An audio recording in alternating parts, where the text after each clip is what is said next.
আসসালামু আলাইকুম শিক্ষার্থীরা, আশা করি সবাই অনেক ভালো আছো। আমি আছি আলহামদুলিল্লাহ। তো আজকে আমরা পড়ব হচ্ছে অধ্যায় 13 জীবের পরিবেশ। এই অধ্যায়ের উপর আজকে আমাদের হচ্ছে লেকচার 2।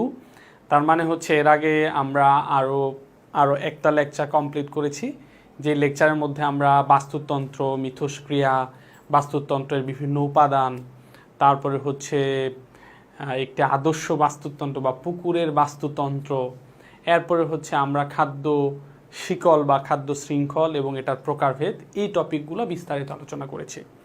তো আজকের লেকচার 2, আজকের লেকচারের মধ্যে আমরা ইনশাআল্লাহ আলোচনা করব যে বিষয়গুলো, সেগুলো হচ্ছে বাস্তুতন্ত্রের পুষ্টি প্রবাহ, শক্তি প্রবাহ, তারপর ট্রফিক লেভেলের সাথে শক্তি প্রবাহের সম্পর্ক, এরপরে হচ্ছে জীবের জীব বৈচিত্র্য, তারপর হচ্ছে জীব বৈচিত্র্য রক্ষায় বাস্তুতন্ত্র রক্ষায় জীব বৈচিত্র্যের প্রভাব। এই যে টপিকগুলো, এগুলো একটু বিস্তারিত আলোচনা করার চেষ্টা করব ইনশাআল্লাহ। তো দেরি না করে চলো শুরু করি। প্রথম যে টপিক সেটা হচ্ছে খাদ্য জাল। তো খাদ্য জালটা এটা যদি আমরা বুঝতে যাই তাহলে হচ্ছে সর্বপ্রথম আমাকে বুঝতে হবে যে খাদ্য শিকল কি। আমরা আগের ক্লাসের মধ্যে আমরা পড়েছি খাদ্য শিকল কি, যে একটা কি বলে উৎপাদক থেকে শুরু করে বিভিন্ন স্তরের খাদকের মধ্যে যে খাদ্য শক্তির যে প্রবাহ, এটাকে খাদ্য শৃঙ্খল বা খাদ্য শিকল বলা হয়। যেমন ধরো একটা উদ্ভিদ আছে, তো উদ্ভিদকে হচ্ছে প্রথম স্তরের খাদক হচ্ছে উদ্ভিদকে খাবে, তাহলে হচ্ছে প্রথম স্তরের খাদক। তাকে খাবে হচ্ছে দ্বিতীয় স্তরের খাদক, তাকে খাবে হচ্ছে তৃতীয় স্তরের খাদক, বা তাকে খাবে হচ্ছে সর্বোচ্চ স্তরের খাদক। তো এটা হচ্ছে একটা খাদ্য শিকল বা খাদ্য শৃঙ্খল। এই উদ্ভিদ কি করছে? সূর্যের আলো আছে, সূর্যের আলোকে কাজে লাগিয়ে এই উদ্ভিদ শক্তি তৈরি করছে, খাদ্য শক্তি, খাদ্য হিসেবে খাদ্য তৈরি করছে সে, এবং এই খাদ্যের মধ্যে শক্তিকে জমা রাখছে, এই জন্য খাদ্যকে খাদ্য শক্তি বলা হয়। তো প্রথম স্তরের খাদ্য যখন উদ্ভিদকে খাদ্য হিসেবে গ্রহণ করবে, তখন এই খাদ্য শক্তি কি হবে? এই উদ্ভিদ থেকে প্রথম স্তরের খাদকের মধ্যে স্থানান্তরিত হবে। সেমভাবে দ্বিতীয় স্তরের খাদক যখন প্রথম স্তরের খাদককে খাদ্য হিসেবে ভক্ষণ করবে, তখন এই খাদ্য শক্তি দ্বিতীয় স্তরের খাদকের মধ্যে স্থানান্তরিত হবে। সেমভাবে তৃতীয় স্তরের খাদকে, সেমভাবে সর্বোচ্চ স্তরের খাদকে এই খাদ্য শক্তি স্থানান্তরিত হবে। এই যে খাদ্য শক্তির যে প্রবাহ, এটাকে কি বলা হয়? এটাকে বলা হয় হচ্ছে খাদ্য শিকল বা খাদ্য শৃঙ্খল। তো কোনো একটা বাস্তুতন্ত্রের মধ্যে সাধারণত একটা খাদ্য শিকল থাকে না, সাধারণত একাধিক খাদ্য শিকল একসাথে যুক্ত হয়ে থাকে। তো এই যে একাধিক খাদ্য শিকল একত্রিত হয়ে একটা জালের মতো গঠন তৈরি করে, এই গঠনটাকে খাদ্য জাল বলা হয়। তাহলে খাদ্য জালের স্পেসিফিক একটা সুন্দর সংজ্ঞা যদি আমরা বলি, তাহলে শর্টকাট ভাষায় আমরা বলতে পারি যে একাধিক খাদ্য শিকল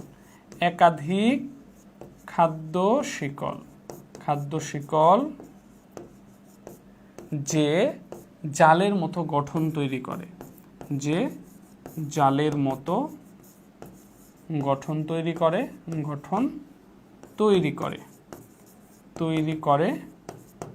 তাকে খাদ্য জাল বলা হয়। তাকে কি বলা হয়? খাদ্য জাল বলা হয়। এটা হচ্ছে খাদ্য জালের একটা সুন্দর সংজ্ঞা। তাহলে খাদ্য জাল কাকে বলে? একাধিক খাদ্য শিকল যে জালের মতো গঠন তৈরি করে, তাকে খাদ্য জাল বলা হয়। এখন এই যে খাদ্য শিকলটাকে, এই যে বললাম যে উদ্ভিদ কি করে, সূর্যের আলোকে কাজে লাগিয়ে খাদ্য তৈরি করে, আর এই খাদ্যটা, এই আলোক শক্তিটা খাদ্যের মধ্যে জমা থাকে, এই জন্য এটাকে খাদ্য শক্তি বলা হয়। যে কোনো খাদ্যকে আমরা খাদ্য শক্তি বলি, কারণ খাদ্য খাওয়ার পরে আমরা শক্তি পাই। তো এই খাদ্য শক্তি পর্যায়ক্রমিকভাবে উৎপাদ, এটা উদ্ভিদ বলতে এটাকে আমরা কি বলতে পারি? এটা উৎপাদ থেকে শুরু করে পর্যায়ক্রমিকভাবে বিভিন্ন স্তরে খাদকের মধ্যে এই খাদ্য শক্তির যে প্রবাহ, এটাকে কি বলা হয়? খাদ্য শৃঙ্খল বা খাদ্য শিকল। আর কোনো বাস্তুতন্ত্রের মধ্যে যখন একাধিক খাদ্য শিকল একত্রিত হয়ে জালের মতো গঠন তৈরি করে তখন তাকে খাদ্য জাল বলা হয়। সিম্পল জিনিস। তো আমরা যদি এখন একটা খাদ্য জাল আমরা যদি দেখি, আমাদের বইয়ের মধ্যে একটা খাদ্য জালকে দেখানো হয়েছে। তো প্রথমে আছে কি? প্রথমে আছে হচ্ছে শৈবাল। তো পুকুরের মধ্যে শৈবাল থাকে যাদের মধ্যে প্লাস্টিক থাকে, যারা সূর্য আলোকে কাজে লাগিয়ে নিজের খাদ্য নিজে তৈরি করতে পারে। এখন এই শৈবালকে খাদ্য হিসেবে, কারণ তার মানে হচ্ছে এখানে শৈবাল হচ্ছে উৎপাদ হিসেবে কাজ করতেছে, এ হলো উৎপাদ। তো ছোট মাছ এগুলা বা হচ্ছে এই যে জু প্লাঙ্কটন থাকে, পুকুরের মধ্যে ছোট ছোট পোকা থাকে বা কীটপতঙ্গ টাইপের, এগুলাকে জু প্লাঙ্কটন বলা হয়। এরা হচ্ছে শৈবালকে খাদ্য হিসেবে গ্রহণ করে। তাহলে এটা হচ্ছে জু প্লাঙ্কটন। এরপরে হচ্ছে আমরা জানি যে অনেক মাছ আছে, বড় বড় মাছ শৈবালকে খাদ্য হিসেবে খায়। ছোট ছোট ঘাস ওগুলোকে খাদ্য হিসেবে, কাতল মাছ যেগুলো এগুলো ঘাস খায়, রাইট? তো কিছু ছোট মাছ থাকতে পারে যেগুলো সরাসরি শৈবালকে খাদ্য হিসেবে গ্রহণ করে। তাহলে হচ্ছে এই যে ছোট মাছ, এই ছোট মাছগুলা কি করে? সরাসরি শৈবালকে খাদ্য হিসেবে গ্রহণ করে। আবার ছোট মাছ যে শুধু শৈবালকে খাবে তা না, কিছু কিছু ছোট মাছের ছোট ছোট পোকাগুলাকেও ধরে খেতে পারে। তো এই জু প্লাঙ্কটনকে, এই ছোট মাছ হলে জু প্লাঙ্কটনকে ধরে খাইতে পারে। এরপরে হচ্ছে পুকুরের মধ্যে থাকতে পারে হচ্ছে বড় মাছ। তো যদি হচ্ছে বড় মাছ থাকে, এই ছোট মাছকে ধরে আবার কি করবে? বড় মাছ হচ্ছে আবার ছোট মাছকে ধরে খাবে। বড় মাছ যে শুধু ছোট মাছই খাবে তা না, পোকা টোকা পাইলে সেগুলোকেও খাবে। সো জু প্লাঙ্কটন পাইলে জু প্লাঙ্কটনকেও বড় মাছ খাবে। এরপরে পুকুরের পাড়ে উপরে বসে আছে হলো একটা বাজ পাখি।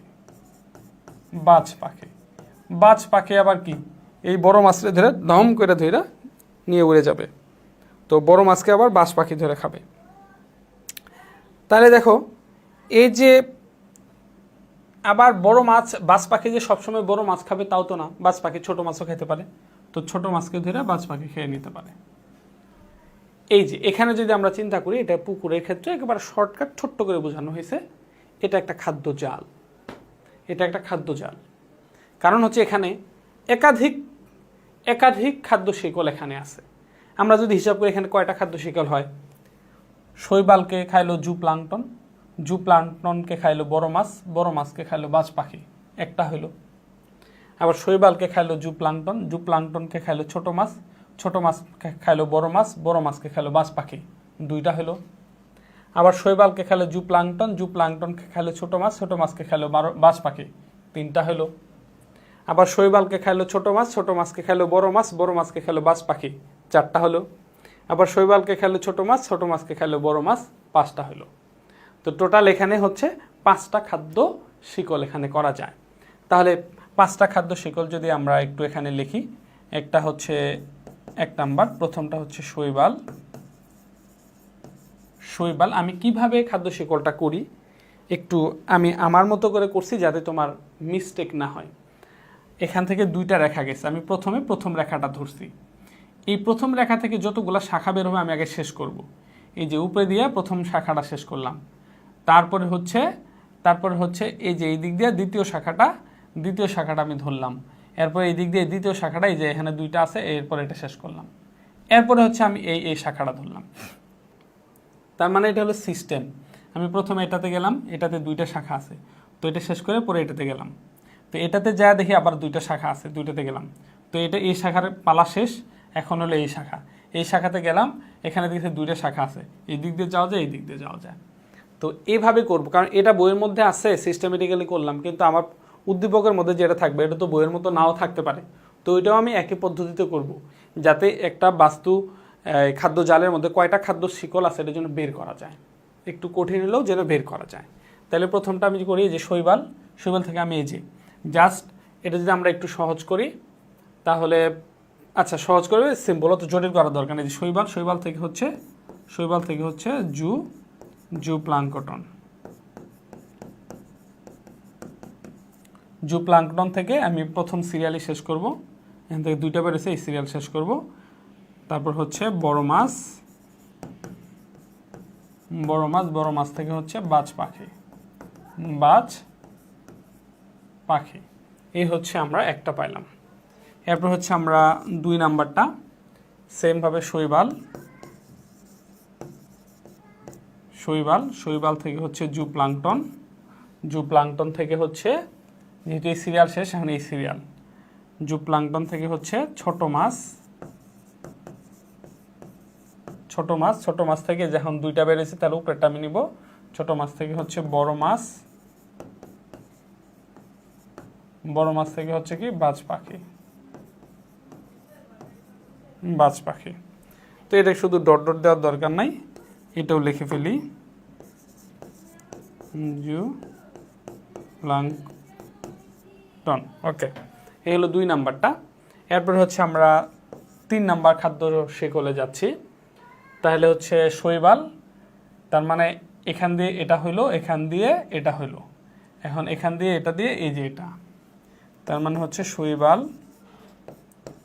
শৈবাল থেকে হচ্ছে জুপ্লাঙ্কটন, জুপ্লাঙ্কটন, এখান থেকে হচ্ছে ছোট মাছ, ছোট মাছ, ছোট মাছ থেকে সরাসরি বাজ পাখি, বাজ পাখি। এই হচ্ছে একটা। এরপর 4 নাম্বারটা, 4 নাম্বারটা আসি, তার মানে এই এই এই ডাল এটা শেষ, এখন এই ডাল। তো শৈবাল থেকে ছোট মাছ, এই যে শৈবাল থেকে ছোট মাছ, ছোট মাছ থেকে হচ্ছে বড় মাছ বাজ পাখি, ছোট মাছ থেকে হচ্ছে বড় মাছ, তারপরে কি বাজ পাখি, বাজ পাখি। আর হচ্ছে সর্বশেষ যেটা 5 নাম্বার, 5 নাম্বার যেটা, তাহলে শৈবাল, ছোট মাছ, তারপরে বাজ পাখি। শৈবাল, শৈবাল থেকে হচ্ছে ছোট মাছ, ছোট মাছ, তারপরে হচ্ছে কি বাজ পাখি। তো এই হচ্ছে মোটামুটি এই খাদ্য জাল যেটা আছে, এই চিত্রটা হচ্ছে কি, চিত্র হচ্ছে খাদ্য জাল, খাদ্য জাল। এই খাদ্য জালটা থেকে আমরা কি করলাম, এই খাদ্য জালটা থেকে আমরা হচ্ছে খাদ্য শিকলগুলো বের করলাম। তো এরকম পরীক্ষার মধ্যে খাদ্য জাল থাকতে পারে, সেখান থেকে বলতে পারে যে 5টা 6টা খাদ্য শিকল করে সেটার ব্যাখ্যা করো, এই টাইপের যে কোনো বলতে পারো, বা যে কোনো একটা খাদ্য শিকল করে সেটার ব্যাখ্যা করো। তাহলে আমরা আসছি হচ্ছে খাদ্য জাল কাকে বলে, যে একাধিক খাদ্য শিকল যে জালের মতো গঠন তৈরি করে তাকে খাদ্য জাল বলে। এই জন্য আমরা হচ্ছে একটা খাদ্য জাল দেখলাম, এবং এই খাদ্য জালটার মধ্যে টোটাল আমরা 5টা খাদ্য শিকল পাইলাম। তাহলে এই 5টা খাদ্য শিকল কি করছে, একটা জালের মতো গঠন তৈরি করছে। এই জালের মতো যে গঠন তৈরি করছে, এই গঠনটাই হচ্ছে খাদ্য জাল। তাহলে এই যে 5টা খাদ্য শিকল এখানে কি করছে, একটা জালের মতো গঠন তৈরি করছে, এই জন্য এটি হচ্ছে কি খাদ্য জাল।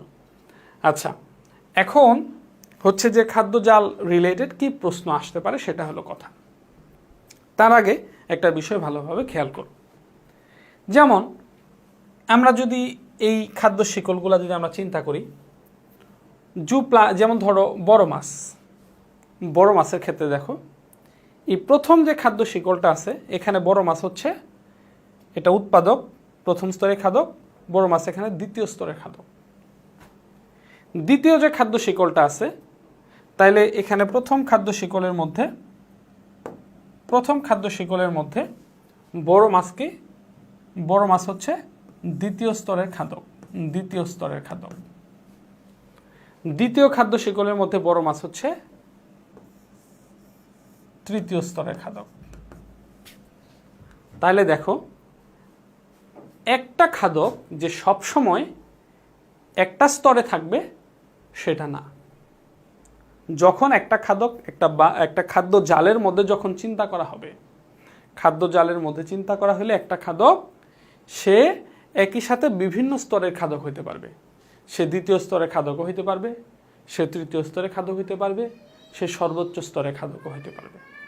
এটা সম্পূর্ণ নির্ভর করবে খাদ্য শিকলের ওপর, ঠিক আছে? তার মানে কখনোই, যেমন আমার পরীক্ষায় প্রশ্ন আসছে নিচের কোনটি প্রথম স্তরের খাদক বা নিচের কোনটি দ্বিতীয় স্তরের খাদক, যদি আমার উদ্দীপক থাকে, উদ্দীপকের মধ্যে যদি খাদ্য শিকল বা খাদ্য জাল থাকে, তাহলে ওই খাদ্য জাল থেকে বের করে দেখতে হবে যে এক্স্যাক্টলি দ্বিতীয় স্তরে কোনটা পড়ছে সেটাই হবে। কারণ তুমি এই প্রশ্নের ক্ষেত্রে দেখো, এই প্রশ্নের ক্ষেত্রে যদি আমার উদ্দীপকে এটা থাকে, বলছে নিচের কোনটা দ্বিতীয় স্তরের খাদক, তাহলে হবে বড় মাছ। আবার যদি উদ্দীপকে যদি এটা থাকে নিচের কোনটা দ্বিতীয় স্তরের খাদক, তাহলে দ্বিতীয় স্তরের খাদক তখন হবে ছোট মাছ। বা সেমভাবে প্রশ্ন দিল যে বড় মাছ উপরের খাদ্য শিকলটিতে বা খাদ্য জালে বড় মাছ কোন খাদ্য স্তরে পড়েছে বা কততম খাদক, তাহলে তুমি দেখো একই সাথে বড় মাছ দ্বিতীয় স্তরে খাদক হয়, বড় মাছ তৃতীয় স্তরে খাদক হয়। এই জন্য এখানে মুখস্থের কোনো বিষয় নাই, এটা জাস্ট বুঝে বুঝে উদ্দীপক দেখে দেখে আমাকে আনসার করতে হবে। আমি জাস্ট তোমাকে এটাই বললাম যে এই যে বড় মাছ বা এই যে ছোট মাছ একই সাথে সে প্রথম স্তরে খাদক হইতে পারে, দ্বিতীয় স্তরে খাদক হইতে পারে, একই সাথে সে তৃতীয় স্তরে বা সর্বোচ্চ স্তরে খাদক হইতে পারে। এটা একেবারে ফিক্সড কোনো বিষয় না। যেমন যেমন ধরো এই যে বড় মাছ প্রথম স্তরে খাদকও যাইতে পারে, যদিও এখানে এই খাদ্য জালটার মধ্যে এটা দেখানো হয় নাই। কিন্তু যেমন ধরো কাতল মাছ, যেগুলো বড় মাছ, রুই মাছ, এরা কিন্তু শৈবালকে খাদ্য হিসেবে গ্রহণ করে। তারপরে সরাসরি এদেরকে খাদ্য হিসেবে গ্রহণ করতে পারে বা উদ্ভিদকে খাদ্য হিসেবে গ্রহণ করে। ঠিক আছে? সো এটা তো আর এই বইয়ের মধ্যে যেটা দেখানো এটা তো আর দেখায়নি, সো এটা আমরা দিচ্ছি না, বা দিলেও দেওয়া যেতে পারতো, ওইটা কোনো ব্যাপার না। তাহলে দেখো এখানে কয় ধরনের প্রশ্ন হতে পারে। এখানে খাদ্য জাল সংক্রান্ত একটা ক নাম্বার প্রশ্ন হইতে পারে, খাদ্য জাল থেকে খ নাম্বার প্রশ্ন হইতে পারে, খাদ্য জাল থেকে শর্ট প্রশ্ন হইতে পারে। একই সাথে গ নাম্বার বা ঘ নাম্বারের প্রশ্ন হতে পারে। যেমন ক নাম্বারের প্রশ্ন আসবে খাদ্য জাল কাকে বলে, খ নাম্বারের প্রশ্ন আসবে খাদ্য জাল বলতে কি বোঝায়, শর্ট কোশ্চেন আসবে খাদ্য জাল কি বা খাদ্য জালের বর্ণনা দাও। গ নাম্বার বা ঘ নাম্বারের প্রশ্ন আসবে এই যে কিছু সংখ্যক জীবের নাম উল্টাপাল্টা করে দিবে, বলবে এই জীবগুলো থেকে একটা খাদ্য জাল বানিয়ে খাদ্য শিকলগুলো দেখাও। তখন তোমাকে নিজে নিজে একটা খাদ্য জাল সুন্দর করে সাজাইতে হবে। এই জন্য তোমাকে একটু ধারণা লাভ করতে হবে বইয়ের মধ্যে যে খাদ্য শিকলগুলো আছে, খাদ্য জালগুলো আছে, এগুলো একটু ভালো ভালো দেখতে হবে। সব সময় উৎপাদক প্রথমে থাকবে, তারপরে প্রথম স্তরে খাদক, দ্বিতীয় স্তরে খাদক। তবে অত জটিল কোনো কিছু দিবে না যেটা তোমার আয়ত্তের বাইরে, দিলে সহজ জিনিসগুলাই দিবে, তুমি যেটা বুঝতে পারবা। যেমন উদ্ভিদ, গরু, বাঘ, হ্যাঁ, বা এই টাইপের আছে। তা তুমি কি কখনো বাঘ কখনো উদ্ভিদ খায় এটাকে মাথায় ধরবে না? তাহলে গরু হলে উদ্ভিদ খাবে, আবার বাঘ আবার গরুকে ধরে খাবে, জাস্ট সিস্টেম যেটা তুমি বুঝতে পারবা যেগুলো পরীক্ষার মধ্যে দিবে। যেমন এই যে শৈবাল, বা এখানে ওই যে ফাইটোপ্লাঙ্কটন দিতে পারতো, শৈবাল না দিয়ে ফাইটোপ্লাঙ্কটন দিতে পারতো। কারণ কি, শৈবালও যেমন ওর মধ্যে প্লাস্টিক থাকে, নিজের খাদ্য নিজে তৈরি করতে পারে, ওই যে ফাইটোপ্লাঙ্কটনের মধ্যে প্লাস্টিক থাকে, নিজের খাদ্য নিজে তৈরি করতে পারে। শৈবাল ফাইটোপ্লাঙ্কটন কিছুই না দিয়ে সরাসরি উদ্ভিদও দিতে পারতো, শ্যাওলা দিতে পারতো, হ্যাঁ, কুচুরি পানা দিতে পারতো, যেটাই দেখ। তো এখন যদি তাহলে ক নাম্বারের প্রশ্ন আসে যে খাদ্য জাল কাকে বলে, আমরা সরাসরি লিখে দিব যে একাধিক খাদ্য শিকল যে জালের মতো গঠন তৈরি করে থাকে তাকে খাদ্য জাল বলা হয়। যদি খ নাম্বারের প্রশ্ন আসে তাহলে প্রথমে আমরা সংজ্ঞা দিব, তারপরে খাদ্য জাল রিলেটেড কয়েকটা কথা বলবো। কি কথা বলবো? যেমন প্রথমে সংজ্ঞা দিলাম, তারপরে হচ্ছে আমরা কয়েকটা কথা বলবো যে খাদ্য জালের ভিতরে একাধিক খাদ্য শৃঙ্খল থাকে এবং খাদ্য শৃঙ্খলের যে খাদকগুলো আছে এগুলো একটা স্তরের খাদক সবসময় একটা স্তরের মধ্যে সীমাবদ্ধ থাকে না, একটা স্তরে খাদক একাধিক স্তরের মধ্যেও যেতে পারে, এটা সম্পূর্ণ নির্ভর করবে খাদ্য শিকলের উপর। ঠিক আছে? বা তুমি সুন্দর করে একটা পুকুরে খাদ্য জাল এরকম একটা চিত্র আর্ট করে দিতে পারো, তাহলে আরও খুব সুন্দর হবে। তো এটা তোমরা করতে পারো যে খাদ্য শিকল, খাদ্য জাল কি, খাদ্য জাল বলতে কি বোঝাবে, একটা শর্ট প্রশ্ন আসছে, সেই ক্ষেত্রে তোমরা কি করবা, খাদ্য জালের সংজ্ঞা দিয়ে একটু 2-3 লাইন তোমাদের বইয়ের মধ্যে সুন্দর আছে, একবার 2বার রিডিং পড়লে সেটা বুঝবা। পাশাপাশি এরকম একটা খাদ্য জাল তুমি লিখে দিলা। তোমাদের বইয়ের মধ্যে চিত্র আর্ট করে করে দেওয়া আছে, তো চিত্র আর্ট করে কঠিন বিষয়ে যাওয়ার দরকার নাই, সহজেই যে বাংলাতে আমি যেভাবে লিখছি এভাবে লিখে একটা খাদ্য জাল তৈরি করে দিলাম। এতে কি হলো, স্যার ইমপ্রেস হয়ে গেল, 2-2 মাস্ট বি পাবা, 3-3 মাস্ট বি পাবা, বা সংক্ষেপে শর্ট কোশ্চেনের মধ্যে 2-2 পাবা। তো এভাবে আনসার করলে সুবিধাটা কি? কেউ কিন্তু এভাবে তৈরি করে দিবে না, একমাত্র তুমিই দিবা। সো খাদ্য জাল বলতে কি বোঝায়? খাদ্য জালে শর্ট কোশ্চেন থাকলে এরকম একটা খাদ্য জাল বানায় দিবা। কথা কি বুঝছো?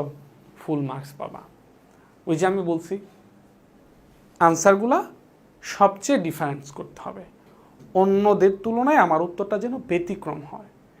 আর এই অধ্যায়ের আনসারগুলো কিন্তু শেষের দিকে হবে।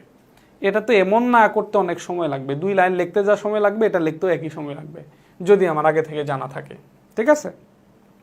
আচ্ছা, এখন ধরো এটা একটা উদ্দীপক, এটা একটা উদ্দীপক। এখন তোমাকে প্রশ্ন দিছে, এই উদ্দীপক একটা খাদ্য জাল। এখন গ নাম্বার বা ঘ নাম্বারের প্রশ্ন দিছে যে উপরে খাদ্য জালটি ব্যাখ্যা করো, উপরে খাদ্য জালটি ব্যাখ্যা করো, বা উপরে খাদ্য জাল হতে খাদ্য শিকল ব্যাখ্যা করো, বা উপরে খাদ্য জালের ভিতর থেকে কয়েকটি খাদ্য শিকল দেখাও এবং ব্যাখ্যা করো। এই টাইপের প্রশ্ন দিতে পারে। এই টাইপের প্রশ্ন এখনও পরীক্ষার মধ্যে আসে নাই, তবে এই টাইপের একটা প্রশ্ন আসলে পরীক্ষার মধ্যে আসার মতো ইম্পর্টেন্ট, জানা উচিত। তাইলে হচ্ছে ভালো করে খেয়াল করো, ধরো এই উদ্দীপকটা আছে, তাহলে আমি কি করব? প্রথমে খাদ্য জালের সংজ্ঞা দিব, যে একাধিক খাদ্য শৃঙ্খল একত্রিত হয়ে একটা বাস্তুতন্ত্রের মধ্যে যে জালের মতো গঠন তৈরি করে তাকে খাদ্য জাল বলে। নিচে উপরের বা নিচে খাদ্য জালটির ব্যাখ্যা দেওয়া হলো, তারপরে এই খাদ্য জালটা সুন্দর করে উঠায় দিলাম। এরপর আমি কি করব? এই খাদ্য জাল থেকে যতগুলো খাদ্য শিকল হয়, উপরে খাদ্য জাল থেকে খাদ্য শিকলগুলো নিচে উল্লেখ করা হলে এরপরে খাদ্য জাল থেকে আমি সুন্দর করে খাদ্য শিকলগুলো বানাবো। তো খাদ্য শিকলগুলো বানানোর যে প্রসেস সেটা কিন্তু আমি বলে দিলাম। প্রসেসটা হচ্ছে যে আমি সবসময় প্রথম দিক দিয়ে প্রথমটা ক্লিয়ার করব। এই যে একটা হাত বেরিয়েছে, এরপর এখান থেকে আরও 2টা হাত, তাহলে প্রথম হাত ধরলাম, শেষ করলাম, এটা শেষ, এটা আর কাহিনী নাই। এরপর হচ্ছে এই প্রথম হাত দিয়ে যাবো, এর পরের হাত যেটা ছিল এটা দিয়ে যখন আমি এখানে আসলাম তখন এখানে আবার 2টা হাত। তো আমি এই যে প্রথম হাতটা দিয়ে গেলাম, পরের হাতটা দিয়ে গেলাম, এটা ক্লোজ, এটা শেষ। এখন এটা দিয়ে গেছি, এখানে 2টা হাত, তো প্রথমে উপরটা শেষ করলাম, পরে নিচেরটা। এই পদ্ধতিতে আমরা আগাবো। খাদ্য শিকল করছি, এরপরে হচ্ছে আমি নিজের মতো করে ব্যাখ্যা দেব যে খাদ্য জাল একাধিক খাদ্য শিকল বা খাদ্য শৃঙ্খল দ্বারা গঠিত হয়। প্রতিটি খাদ্য শৃঙ্খলে প্রথমে কি থাকে? উৎপাদক থাকে, এর পরবর্তীতে প্রথম স্তরে খাদক, দ্বিতীয় স্তরে খাদক, তৃতীয় স্তরে খাদক বা সর্বোচ্চ স্তরে খাদক এভাবে অবস্থান করে। আমরা উপরের খাদ্য জালটি থেকে আমরা কয়েকটি খাদ্য শিকল লক্ষ্য করি। প্রথম খাদ্য শিকলটিতে হচ্ছে শৈবাল, শৈবালকে জুওপ্লাঙ্কটন শৈবালকে ভক্ষণ করে, জুওপ্লাঙ্কটন হচ্ছে এখানে প্রথম স্তরে খাদক। আবার বড় মাছ জুওপ্লাঙ্কটনকে ভক্ষণ করে, বড় মাছ এখানে দ্বিতীয় স্তরে খাদক। আবার বাজ পাখি বড় মাছকে ভক্ষণ করে, বাজ পাখি তৃতীয় স্তরে খাদক বা সর্বোচ্চ স্তরে খাদকের স্থানে অবস্থান করছে। পক্ষান্তরে আমরা যদি দ্বিতীয় খাদ্য শিকলটি দেখি, তাহলে দ্বিতীয় শাখা খাদ্য শিকলের ক্ষেত্রে শৈবাল জুওপ্লাঙ্কটন প্রথম স্তরে খাদক, শৈবাল উৎপাদক, ছোট মাছ হলো দ্বিতীয় স্তরে খাদক, বড় মাছ হচ্ছে তৃতীয় স্তরে খাদক এবং বাজ পাখি চতুর্থ স্তরে খাদক। তার মানে হচ্ছে যে এভাবে তুমি প্রত্যেকটা কথা বললা এবং বলবা যে উপরের খাদ্য জাল এবং খাদ্য শৃঙ্খল থেকে আমরা বলতে পারছি কি যে কোনো একটা নির্দিষ্ট খাদক একটা নির্দিষ্ট স্তরে অবস্থান করে না। এটা বিভিন্ন খাদ্য শিকল বেস বা খাদ্য শৃঙ্খল বেস আলাদা আলাদা স্তরে অবস্থান করতে পারে। এটা সম্পূর্ণ নির্ভর করে কার উপর? খাদ্য শিকলের উপর। ঠিক আছে? এভাবে তুমি নিজের মতো করে কিছু কথা লিখে দিলা, ব্যাস হয়ে গেল। তার মানে যখন আমার চিত্রটার মধ্যে বা আমার আনসারটার মধ্যে যখন এরকম একটা খাদ্য জাল থাকবে, এরকম খাদ্য শৃঙ্খলগুলো থাকবে, তখন কিন্তু আমি কি লিখছি সেটা আর দেখবে না, ফুল মার্কস দিয়ে দিবে। তাইলে হচ্ছে খাদ্য শিকল খাদ্য জাল গেল, মোটামুটি ক্লিয়ার হলো। এখন আমাদের যেটা টপিক, এটাও খুবই গুরুত্বপূর্ণ টপিক, সেটা হচ্ছে পুষ্টি প্রবাহ, বাস্তুতন্ত্রের পুষ্টি প্রবাহ। পুষ্টি প্রবাহ, তো বাস্তুতন্ত্রের যে পুষ্টি প্রবাহ, এটা যদি একটু ভালোভাবে খেয়াল করো, একটা জিনিস, একটা স্পেশাল কথা এখান থেকে মনে রাখতে হবে। সেটা হলো পুষ্টি প্রবাহ হচ্ছে একমুখী, আর পুষ্টি প্রবাহ হচ্ছে উভয়মুখী, আর শক্তি প্রবাহ হচ্ছে একমুখী। এটা মনে রাখবা, ওলট পালট করা যাবে না। তাহলে বাস্তুতন্ত্রের পুষ্টি প্রবাহ হচ্ছে উভয়মুখী আর শক্তি প্রবাহ হচ্ছে একমুখী। তাইলে এখন প্রশ্ন হচ্ছে পুষ্টি প্রবাহ কাকে বলে, পুষ্টি প্রবাহের সংজ্ঞা কি? তো পুষ্টি প্রবাহ কাকে বলে, পুষ্টি প্রবাহের সংজ্ঞা, এটার জন্য জাস্ট আমরা একটা খাদ্য শিকল আমরা যদি চিন্তা করি, যেমন ধরো এখানের যে খাদ্য শিকল আছে, ধরো এই খাদ্য শিকলটায় যদি আমরা চিন্তা করি যে শৈবাল, জুওপ্লাঙ্কটন, ছোট মাছ, বড় মাছ, বাজ পাখি, আমরা এই খাদ্য শিকলটা আমরা এখানে লিখি। তাহলে হচ্ছে কি শৈবালকে ধরো আমরা নিজে ছোট মাছকে খাইলে হচ্ছে বড় মাছ, বড় মাছকে খাইলে হচ্ছে কি বাজ পাখি। এই একটা খাদ্য শিকল। এখান থেকে আমরা পুষ্টি প্রবাহটা বোঝার চেষ্টা করব। তাহলে দেখো শৈবাল কি করছে, শৈবাল পানির মধ্যে হয়, সে হচ্ছে উৎপাদক, পানির মধ্যে হয়। তো পানির মধ্যে কিন্তু এমনিতেই শৈবাল হবে না, অনেক সময় যারা মাছের আবাদ করে ওরা কিন্তু পানির মধ্যে অনেক সময় কিছু সার, মেডিসিন এগুলো দিয়ে দেয় শৈবাল হওয়ার জন্য। পরবর্তী মাছ ওই শৈবালকে খাদ্য হিসেবে গ্রহণ করে। তো এই যে শৈবাল, তাহলে শৈবাল যে পুকুরের মধ্যে যে পানি থাকে, এই পানির ভিতর থেকে বিভিন্ন পুষ্টি উপাদান, বিভিন্ন আয়ন আকারে লবণ শোষণ করে, যেমন সোডিয়াম আয়ন, পটাশিয়াম আয়ন, এরকম বিভিন্ন আয়ন আকারে বিভিন্ন খনিজ লবণ বা পুষ্টি উপাদান এটা সংগ্রহ করে। তো এখন এটা তো পুকুরের বাস্তুতন্ত্র, বাট এটা যদি আমাদের কোনো সাধারণ জায়গার হতো, সেখানে উদ্ভিদ হইতো, তো উদ্ভিদরা সরাসরি মাটির সাথে গাঁথা থাকে, মাটি থেকে তারা পুষ্টি উপাদান সংগ্রহ করে, রাইট? তাহলে এই যে শৈবাল কি করবে, পুকুরের ভিতর থেকে পুষ্টি উপাদান সংগ্রহ করলো, নিজের মধ্যে জমা করলো। এখন ছোট মাছ যখন, তাহলে এটা হচ্ছে কি পুষ্টি উপাদান শৈবাল থেকে কোথায় গেল? ছোট মাছ যখন শৈবালকে খাদ্য হিসেবে গ্রহণ করলো, তখন শৈবাল থেকে এই পুষ্টি উপাদানগুলা ছোট মাছের মধ্যে গেল। এখন সেম ভাবে ছোট মাছকে যখন বড় মাছ খাদ্য হিসেবে গ্রহণ করলো, তখন এই পুষ্টি উপাদানগুলা বড় মাছের মধ্যে গেল। বড় মাছকে যখন বাজ পাখি গ্রহণ করলো, তখন এই পুষ্টি উপাদানগুলা কি হলো? বাজ পাখির মধ্যে গেল। এখন বাজ পাখি কি হবে? তার দিন যাপন করার পর এক সময় মারা যাবে। বাজ পাখি যখন মারা যাবে, তখন কি করবে? বিয়োজক যত ব্যাকটেরিয়া, ছত্রাক আছে, এগুলো কি করবে? এই বাজ পাখিকে ব্যাকটেরিয়া জৈমে বাজ পাখি আস্তে আস্তে পইচা মাটির সাথে মিশে যাবে। এই যে পুষ্টি উপাদানগুলা মাটির মধ্যে চলে গেল। বা হচ্ছে ধরো পুকুরের মধ্যে বাজ পাখি ময়রা পয়রা আছে, পুকুরের এক কানিতেই পড়ছে, ওই পানির সাথে মিশে বাজ পাখি পইচা ওই ভিতরে যে পুষ্টি উপাদান সব আবার পুকুরের মধ্যে ছড়ায় গেছে। তো ওইখানে আবার শৈবাল কি করবে? মাটি বা পানির মধ্যে এই বাজ পাখির যে পুষ্টি উপাদান, এগুলা মাটি বা পানির মধ্যে ছড়ায় গেছে। তো এখানে এই মাটি ধুইলে মাটির মধ্যে আবার উদ্ভিদ হবে, বা পানির মধ্যে হলে এই পানি থেকে আবার শৈবাল জন্মিবে। শৈবাল ওই পানি থেকে যে পুষ্টি উপাদানগুলো আবার সংগ্রহ করবে। তার মানে সেমভাবে এই পুষ্টি উপাদান মাটি বা পানি থেকে আবার রিটার্ন আসতেছে। তার মানে যে পুষ্টি উপাদান যে প্রবাহিত হচ্ছে, এটা চক্রাকারে প্রবাহিত হচ্ছে, এটা ভ্যানিশ হচ্ছে না। তুমি যে কোনো একটা পুষ্টি উপাদানকে শেষ করতে পারবে না, যে কোনোভাবে এটা পরিবেশে থেকে যাবে, পরবর্তীতে সেটা আবার চলে আসবে। এই যে চক্রাকারের যে প্রবাহ, এটাকে পুষ্টি প্রবাহ বলা হয়। তাহলে আমরা পুষ্টি প্রবাহের সংজ্ঞাটা কিভাবে দিতে পারি? পুষ্টি প্রবাহ কাকে বলে?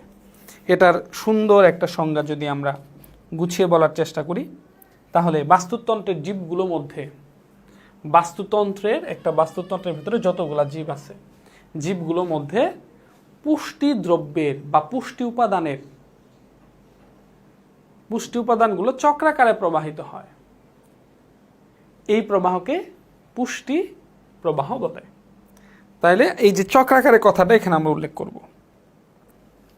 তাহলে বাস্তুতন্ত্রের জীবগুলোর মধ্যে পুষ্টি উপাদানের চক্রাকারে প্রবাহকে পুষ্টি প্রবাহ বলে। তাহলে যে কোনো বাস্তুতন্ত্রের জীবগুলোর মধ্যে পুষ্টি উপাদানের চক্রাকারে প্রবাহকে পুষ্টি প্রবাহ বলা হয়। তাহলে হচ্ছে আমরা পুষ্টি প্রবাহের সংজ্ঞাটা আমরা লিখে ফেলি। যে পুষ্টি প্রবাহ কাকে বলে, তাহলে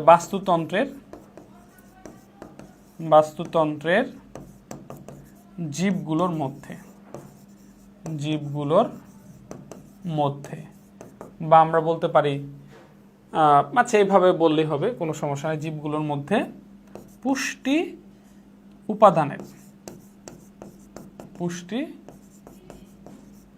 উপাদানের চক্রাকারে প্রবাহকে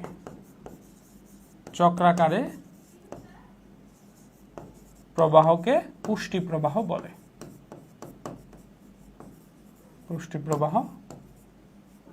বলে। এই যে এটা হচ্ছে পুষ্টি প্রবাহের সংজ্ঞা। তাহলে পুষ্টি প্রবাহ কাকে বলে? এই যে আমরা দেখলাম যে পুষ্টি উপাদানগুলো এই বিভিন্ন পানি মাটি থেকে উৎপাদক যারা তারা ভিতরে সংগ্রহ করে, পরবর্তীতে প্রথম স্তরে খাদক যখন সেই উৎপাদককে খায় তখন সেই পুষ্টি উপাদানটা প্রথম স্তরে খাদকের মধ্যে যায়। আবার দ্বিতীয় স্তরে খাদক যখন প্রথম স্তরে খাদককে খাদ্য হিসেবে গ্রহণ করে তখন পুষ্টি উপাদানটা দ্বিতীয় স্তরে খাদকে যায়। এভাবে সর্বোচ্চ স্তরে খাদকের মধ্যে পুষ্টি উপাদানটা যায়। এক সময় সর্বোচ্চ স্তরে খাদক যখন মারা যায় বা হচ্ছে যেমন দ্বিতীয় স্তরে খাদক বা খাদকের মধ্যেই গেল, ওই খাদকই একসময় মারা যাবে। খাদক যখন মারা যাবে তখন হচ্ছে যে এই খাদকের ভিতরে যে পুষ্টি উপাদান ছিল এটা মাটি এবং পানির মধ্যে বিয়োজকের মাধ্যমে মাটি এবং পানির মধ্যে চলে আসবে। আবার ওই মাটি এবং পানির মধ্যে থেকে ওই পুষ্টি উপাদানগুলো আবার উদ্ভিদের ভিতরে চলে যাবে বা শৈবালের মধ্যে চলে যাবে, ওই ফাইটোপ্লাঙ্কটনের মধ্যে চলে যাবে, দেন ওইখান থেকে আবার বিভিন্ন খাদকের মধ্যে প্রবাহিত হবে। এভাবে পুষ্টি উপাদানগুলা কি হয়, চক্রাকারে প্রবাহিত হইতে থাকে। এই চক্রাকারে প্রবাহটাই হচ্ছে পুষ্টি প্রবাহ।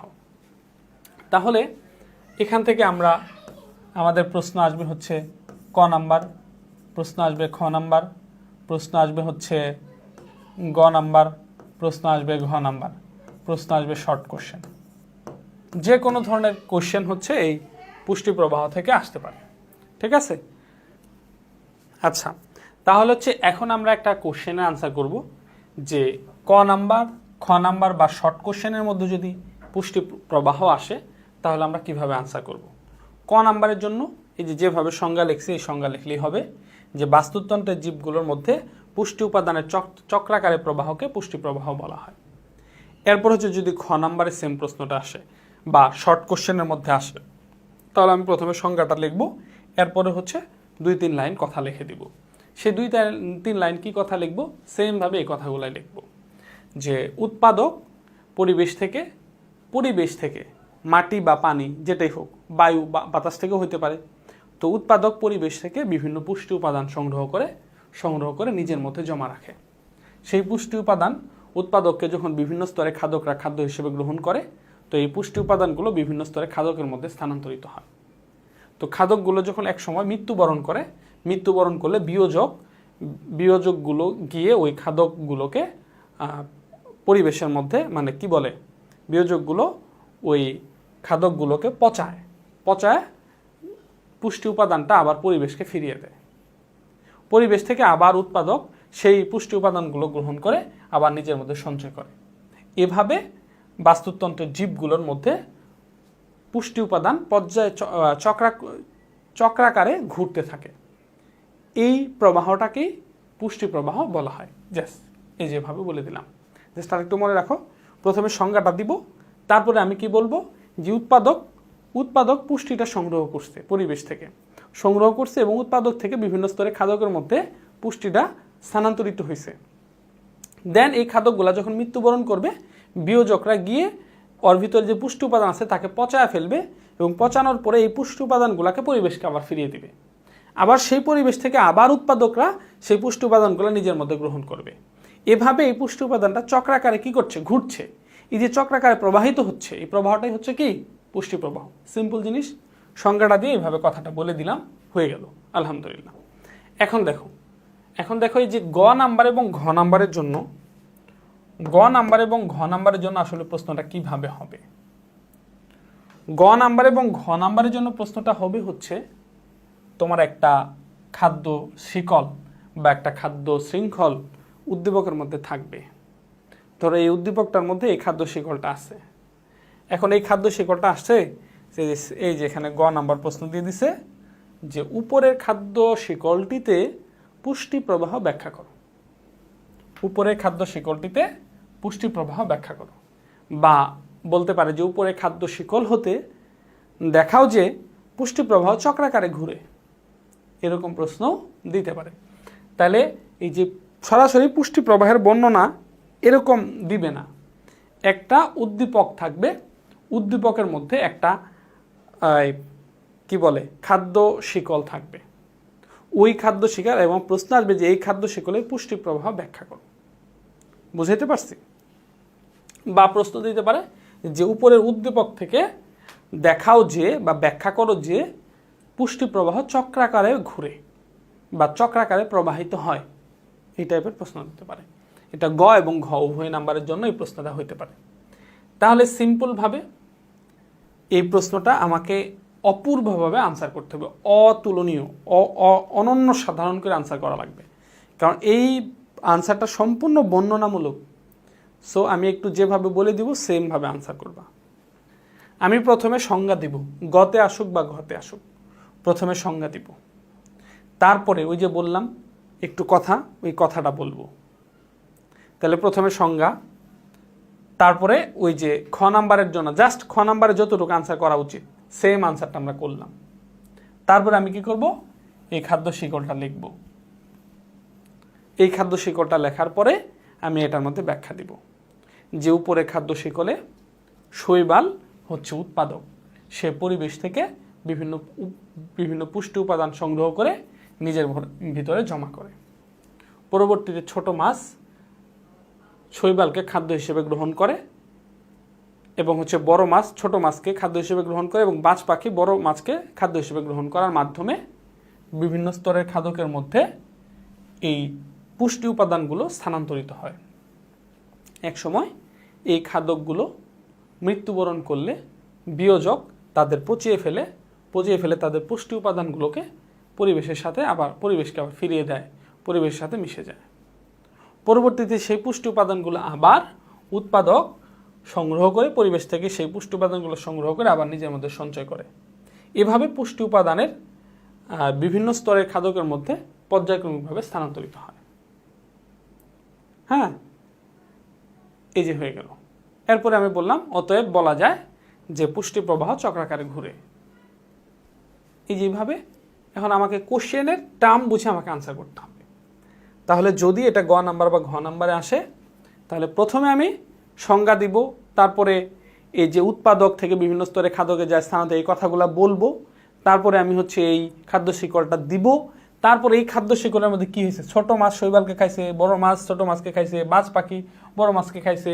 এরপর এক সময় এই যে ছোট মাছ বড় মাছ বা বাজ পাখি এরা যদি মরে যায় এদেরকে বিয়োজক পচাবে, পচা পানির মধ্যে মিশিয়ে দিবে, পানি থেকে আবার পুষ্টি উপাদানটা আবার এই শৈবাল গ্রহণ করবে। জাস্ট এই যেভাবে বলা, তাহলে অবশ্যই তুমি 3-এ 3 পাবা, 4-এ 4 পাবা ইনশাআল্লাহ। সিস্টেমটা বুঝতে হবে, ঠিক আছে? তো এই গেল হচ্ছে মোটামুটি পুষ্টি প্রবাহ। তাহলে আমরা জানতে পারলাম পুষ্টি প্রবাহ চক্রাকারে ঘুরে আবর্তিত হয়। তো এখন আমাদের যে টপিক সেটা হচ্ছে কি বাস্তুতন্ত্রের শক্তি প্রবাহ। শক্তি প্রবাহ। তো পুষ্টি প্রবাহ হচ্ছে চক্রাকারে ঘুরে, কিন্তু শক্তি প্রবাহ হচ্ছে একমুখী। তো শক্তি প্রবাহ কিভাবে একমুখী, তাইলে হচ্ছে আমরা একটা যদি আমরা খাদ্য শিকল দেখি তাইলে আর সুন্দর করে বোঝা যাবে। যেমন ধরো সিম্পলভাবে যদি আমরা বলি, আচ্ছা আমরা যেমন ধরো উৎপাদক থেকে খাদ্য শক্তি যাবে হলো প্রথম স্তরে খাদকে, প্রথম স্তরে খাদক থেকে দ্বিতীয় স্তর থেকে তৃতীয় স্তর, বা এখানেই শেষ হয়ে যেতে পারে, বা এটাই সর্বোচ্চ হইতে পারে, বা এরপরও হলো সর্বোচ্চ স্তরে খাদক। তো এগুলা কোনো নাই, সর্বোচ্চ, ঠিক আছে? এটা কোনো ফিক্সড না। সর্বোচ্চ বানানটা তো এমন দেখা যাচ্ছে যে এটা সর্বোচ্চ বোঝা যাচ্ছে না, বানানটা একটু সুন্দর করে লিখি, সর্বোচ্চ স্তরে খাদক। এখন এই যে সূর্য আছে, তো সূর্যের আলো ছাড়া কিন্তু কোনো বাস্তুতন্ত্র গঠিত হইতে পারে না। সূর্যের আলো না থাকলে সেখানে কোনো জীবই থাকবে না, ঠিক আছে? তাহলে সূর্যের আলো আসলে, যে সূর্যের আলো, যে আলোক শক্তি, এই শক্তি হলো উৎপাদ এটাকে গ্রহণ কইরা এটাকে শক্তিরূপে জমা করলো। উৎপাদ হচ্ছে কি যাদের মধ্যে প্লাস্টিড আছে, যারা হলো আলোক শক্তিকে কাজে লাগে, সালোক সংশ্লেষণ প্রক্রিয়ায় অংশগ্রহণ করে, নিজের খাদ্য নিজে তৈরি করতে পারে। এই যে আলোক শক্তিকে এই যে উৎপাদের ভিতরে রাসায়নিক শক্তি রূপে জমা করা হলো বা খাদ্য শক্তি রূপে জমা করা হলো, খাদ্যের ভিতরে যে শক্তি, ওই আলো থেকেই ওই শক্তিটা আসছে। এখন উৎপাদকে প্রথম স্তরে খাদক খাবে, তো এই শক্তিটা কি হবে, এই যে শক্তিটা প্রথম স্তরে খাদকের মধ্যে স্থানান্তরিত হবে। সেমভাবে এই শক্তিটা দ্বিতীয় স্তরে খাদকের মধ্যে স্থানান্তরিত হবে, দ্বিতীয় স্তরে খাদকে যখন তৃতীয় স্তর খাবে এর মধ্যে স্থানান্তরিত হবে, সর্বোচ্চ পর্যায়ের স্তরে স্থানান্তরিত হবে। এই যে শক্তিটা স্থানান্তরিত হচ্ছে, এখানে গিয়ে এটা রিটার্ন হবে না, কারণ এটা এখানে যে শেষ হবে, যত স্তর যাবে আস্তে আস্তে শক্তির পরিমাণ কমতে থাকবে, কারণ উৎপাদ নিজেই অনেক শক্তি ব্যয় করে ফেলবে, নিজে তার জমা রাখবে। প্রথম স্তরে খাদক যখন খাবে সে আবার নিজে অনেক কাজ করবে, চলাফেরা করবে। যেমন আমি যখন উদ্ভিদকে খাচ্ছি, আমি যা শক্তি পাইলাম উদ্ভিদের ভিতর থেকে, আমি এই যে কথা বলতেছি, এই যে হাঁটতেছি, চলতেছি, শক্তি ব্যয় হচ্ছে, আমার ভিতরে জমা রাখতেছি কত, ওই 1/10 নীতি, যেটা 10 ভাগের 1 ভাগ জমা রাখে। তার মানে সে কিন্তু কি করবে, অনেক শক্তি অপচয় করে ফেলবে, তার মানে সে অনেক কম জমা রাখবে। আবার সেমভাবে ওকে যখন সে খাবে, সে যা শক্তি পাবে নিজে কিন্তু আবার অনেক অপচয় করে ফেলবে, অনেক কম জমা রাখবে। যার কারণে এই যে শক্তির পরিমাণ এই যে পরিবেশের সাথে নষ্ট হয়ে চলে যে শেষ পর্যন্ত শক্তি মানে নাই বললেই চলে, শক্তি শেষ হয়ে যাবে। এই জন্য শক্তি সবসময় প্রবাহ হবে একমুখী প্রবাহ, শক্তি হবে একমুখী প্রবাহ। এই যে একমুখী প্রবাহ হচ্ছে, এটাই হলো কি, তার মানে শক্তি হচ্ছে কি একমুখী প্রবাহ। তাহলে আমরা এটা কিভাবে সুন্দর করে বলতে পারি যে শক্তি প্রবাহ কাকে বলে? তাহলে সূর্য থেকে আসা আলোক রশ্মি বাস্তুতন্ত্রের খাদ্য শিকলের মধ্যে পর্যায়ক্রমিকভাবে স্থানান্তরিত হয়। সূর্য থেকে আসা আলোক শক্তি বাস্তুতন্ত্রের খাদ্য শিকলের মধ্যে পর্যায়ক্রমিকভাবে স্থানান্তরিত হয়। সূর্য থেকে আসা আলোক শক্তি বাস্তুতন্ত্রের এই যে খাদ্য শিকলের মধ্যে পর্যায়ক্রমিকভাবে স্থানান্তরিত হয়। এই স্থানান্তরের যে একমুখী প্রবাহ, একেই শক্তি প্রবাহ বলে। তাহলে সূর্য থেকে আসা আলোক শক্তি বাস্তুতন্ত্রের জীবগুলোর মধ্যে যে একমুখী প্রবাহ সংঘটিত হয়, তাকেই শক্তি প্রবাহ বলে। তুমি যেভাবে বলো নিজের মতো করে গুছিয়ে, যে সূর্য থেকে আসা আলোক শক্তি বাস্তুতন্ত্রের যে কোনো খাদ্য শিকলের মধ্যে, জীবগুলোর মধ্যে প্রবাহিত হয়। খাদ্য শক্তি বিভিন্ন এই যে খাদ্য শিকলের বিভিন্ন স্তরে খাদকের মধ্যে কি হয়, প্রবাহিত হয়। এই খাদ্য শক্তির একমুখী প্রবাহকে শক্তি প্রবাহ বলে। তাহলে শক্তি প্রবাহ কাকে বলে? যে সূর্য থেকে আসা আলোক রশ্মি বাস্তুতন্ত্রের খাদ্য শিকলের মধ্যে প্রবাহিত হয়। এই আলোক শক্তির এই একমুখী প্রবাহকে কি বলে? শক্তি প্রবাহ বলে। লাস্টবারের মতো বলে দেই যে শক্তি প্রবাহকে, এই যে একটা সংজ্ঞা বারবার কেন বলতেছি, যাতে তুমি বারবার শুনো, তোমার কানে যায়, বারবার শোনার কারণে যেন এটা মুখস্থ হয়ে যায়।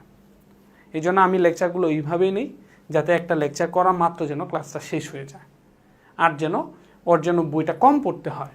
কারণ বায়োলজি তো ফিজিক্স, কেমিস্ট্রি, ম্যাথ পড়ার প্রেশারে বায়োলজি ওইভাবে পড়া হয় না। এই জন্য আমি একটা সংজ্ঞা বারবার দেখাই, এই যে লেখে করি, যাতে হলো কি ক্লাস দেখানোর মাধ্যমে, ক্লাসটা করার মাধ্যমে যেন টপিকটা শেষ হয়ে যায়। তাহলে শক্তি প্রবাহ কাকে বলে? শক্তি প্রবাহ কাকে বলে? যে সূর্যের আলো থেকে আসা আলোক শক্তি বাস্তুতন্ত্রের বিভিন্ন খাদ্য শিকলের মধ্যে প্রবাহিত হয়। খাদ্য শক্তির এই একমুখী প্রবাহকে শক্তি প্রবাহ বলে। এটা হলো ক নাম্বারের জন্য। সেমভাবে এটা যদি খ নাম্বারে আসে, এই গ নাম্বার লিখে ফেললাম, যদি কি আসে খ নাম্বারের মধ্যে আসে, তাহলে আমি প্রথমে সংজ্ঞা দিব, তারপরে হচ্ছে আমি কয়েকটা কথা বলবো।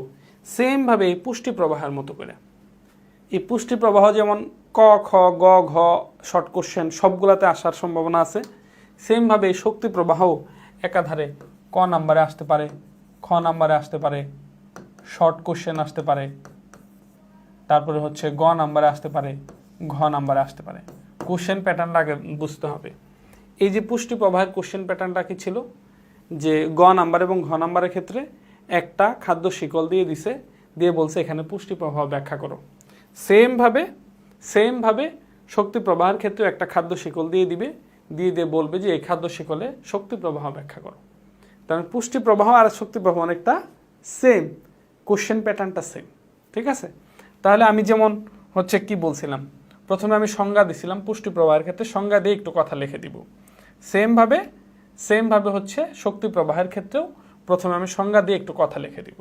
কি কথা লিখে দিব, যে বাস্তুতন্ত্রের শুধুমাত্র উৎপাদক সূর্যের আলো থেকে, মানে সূর্য থেকে আসা আলোক রশ্মিকে গ্রহণ করতে পারে, গ্রহণ করে সেই আলোক শক্তিকে রাসায়নিক শক্তি রূপে বা খাদ্য শক্তি রূপে উৎপাদক নিজের মতো জমা রাখে।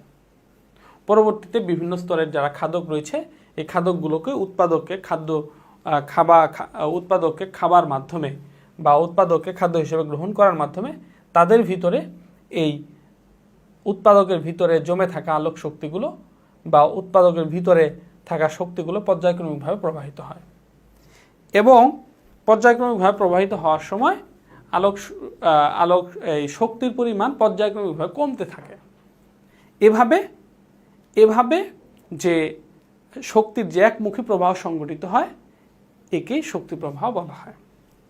তাহলে দেখো খ নাম্বারে আসছে বা শর্ট কোশ্চেনে আসছে যে শক্তি প্রবাহ কি, শক্তি প্রবাহ বলতে কি বোঝায়। তাহলে আমি প্রথমে সংজ্ঞা দিব। সংজ্ঞাটা কি, সূর্যের আলো থেকে আসা আলোক শক্তি বাস্তুতন্ত্রের খাদ্য শিকলের মধ্যে পর্যায়ক্রমিকভাবে স্থানান্তরিত হয়। আলোক শক্তির এই একমুখী প্রবাহকে শক্তি প্রবাহ বলে। এটা হলো সংজ্ঞা। পরবর্তী স্টেপে যে বাস্তুতন্ত্রের একমাত্র উদ্ভিদ বা প্লাস্টিকযুক্ত উদ্ভিদ যারা উৎপাদক, তারাই সূর্যের আলোকে কাজে লাগিয়ে সূর্যের আলোকে নিজেদের ভিতরে জমা করে রাসায়নিক শক্তিরূপে জমা করতে পারে সালোক সংশ্লেষণ প্রক্রিয়ার মাধ্যমে।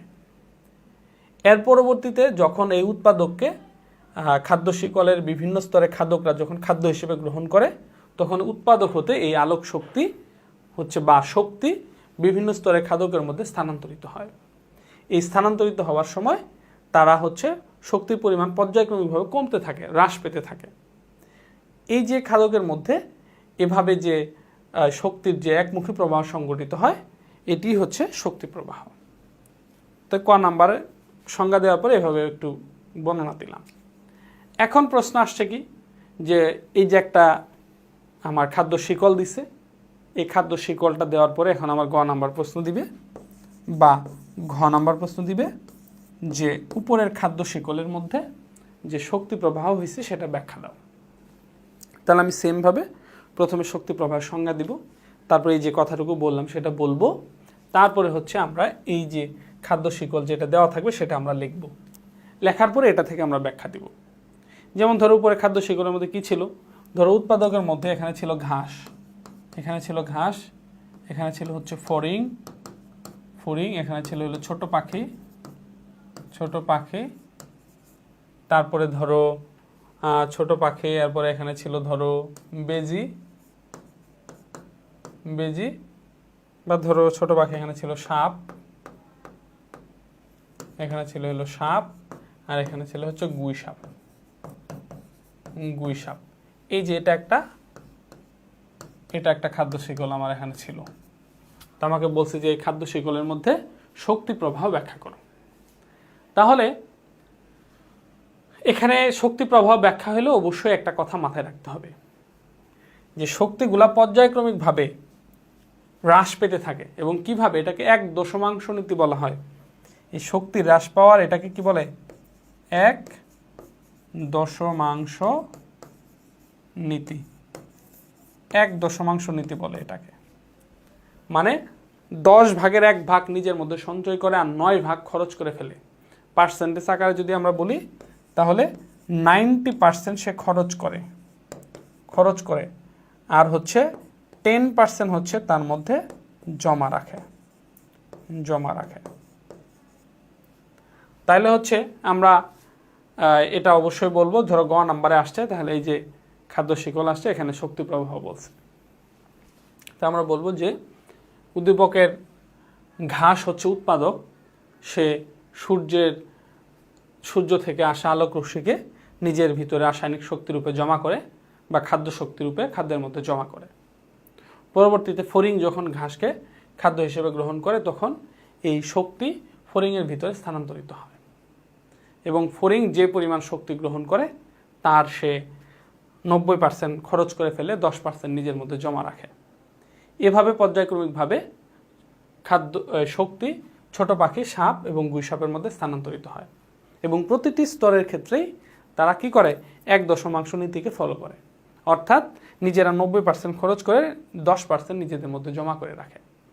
এভাবে শেষ বা সর্বোচ্চ স্তরের পর্যন্ত খাদ্য শক্তির পরিমাণ হ্রাস পেতে থাকে, শূন্যের কাছাকাছি চলে যায়। এভাবেই হচ্ছে উপরের খাদ্য শিকলের মধ্যে শক্তির একমুখী প্রবাহ সংঘটিত হয়। এই যেভাবে বলে দিলাম, ঠিক আছে? তাহলে হচ্ছে যে ওই যে বললাম ঘ নাম্বার যেটি আসুক, যে কোনো একটা কি দিবে, একটা খাদ্য শিকল দিবে। এই খাদ্য শিকল থেকে শক্তি প্রবাহ ব্যাখ্যা করতে হবে। অবশ্যই ঘ নাম্বারে যদি আসে অবশ্যই এই কথাটা আমাকে উল্লেখ করতে হবে, এটা মনে রাখবা। এই কথাটা উল্লেখ করবা শেষের দিকে গিয়ে, তাহলে ভালো হবে। কিন্তু এই কথাটা কিন্তু আমি পুষ্টি প্রবাহের মধ্যে কিন্তু এই কথাটা আমার ছিল না। আমি যখন শক্তি প্রবাহের কথা বলবো তখন এই কথাটা চলে আসবে। এরপরে যদি আরও একটু ভালো হয়, যদি এক্স্যাক্টলি 1 দশমাংশ নীতি এই শব্দটা যদি উল্লেখ করতে পারো তাহলে ভালো, ঠিক আছে? তাহলে হচ্ছে যে স্যার বুঝবে যে না ভালো একটা জিনিস বলছে। আচ্ছা, তো এই মোটামুটি গেল হচ্ছে আমরা তাহলে কি পড়লাম এখন পর্যন্ত? আমরা পড়লাম হচ্ছে খাদ্য জাল, তারপরে হচ্ছে খাদ্য জালের একটু ব্যাখ্যা করার চেষ্টা করলাম, এরপরে পুষ্টি প্রবাহ পড়লাম এবং খ নাম্বার শর্ট কোশ্চেন, গ নাম্বার যেভাবে আসুক সেমভাবে আমরা শক্তি প্রবাহ পড়লাম। খ নাম্বার, ঘ নাম্বার যেভাবে আসুক আশা করি আমরা পারবো ইনশাআল্লাহ। তো এখনকার আমাদের টপিক হচ্ছে ট্রফিক লেভেল। তো ট্রফিক লেভেল কি? ট্রফিক লেভেল আগে যেমন আমরা একটা হচ্ছে খাদ্য শিকল আমরা যদি দেখি, যেমন একটা খাদ্য শিকল যদি আমরা দেখি তাহলে একটা খাদ্য শিকল কেমন হয়? প্রথমে হচ্ছে উৎপাদক থাকে, এরপরে হচ্ছে প্রথম স্তরের খাদক থাকে,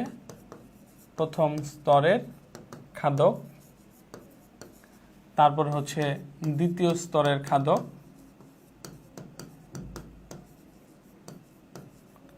তারপরে হচ্ছে তৃতীয় স্তরের খাদক,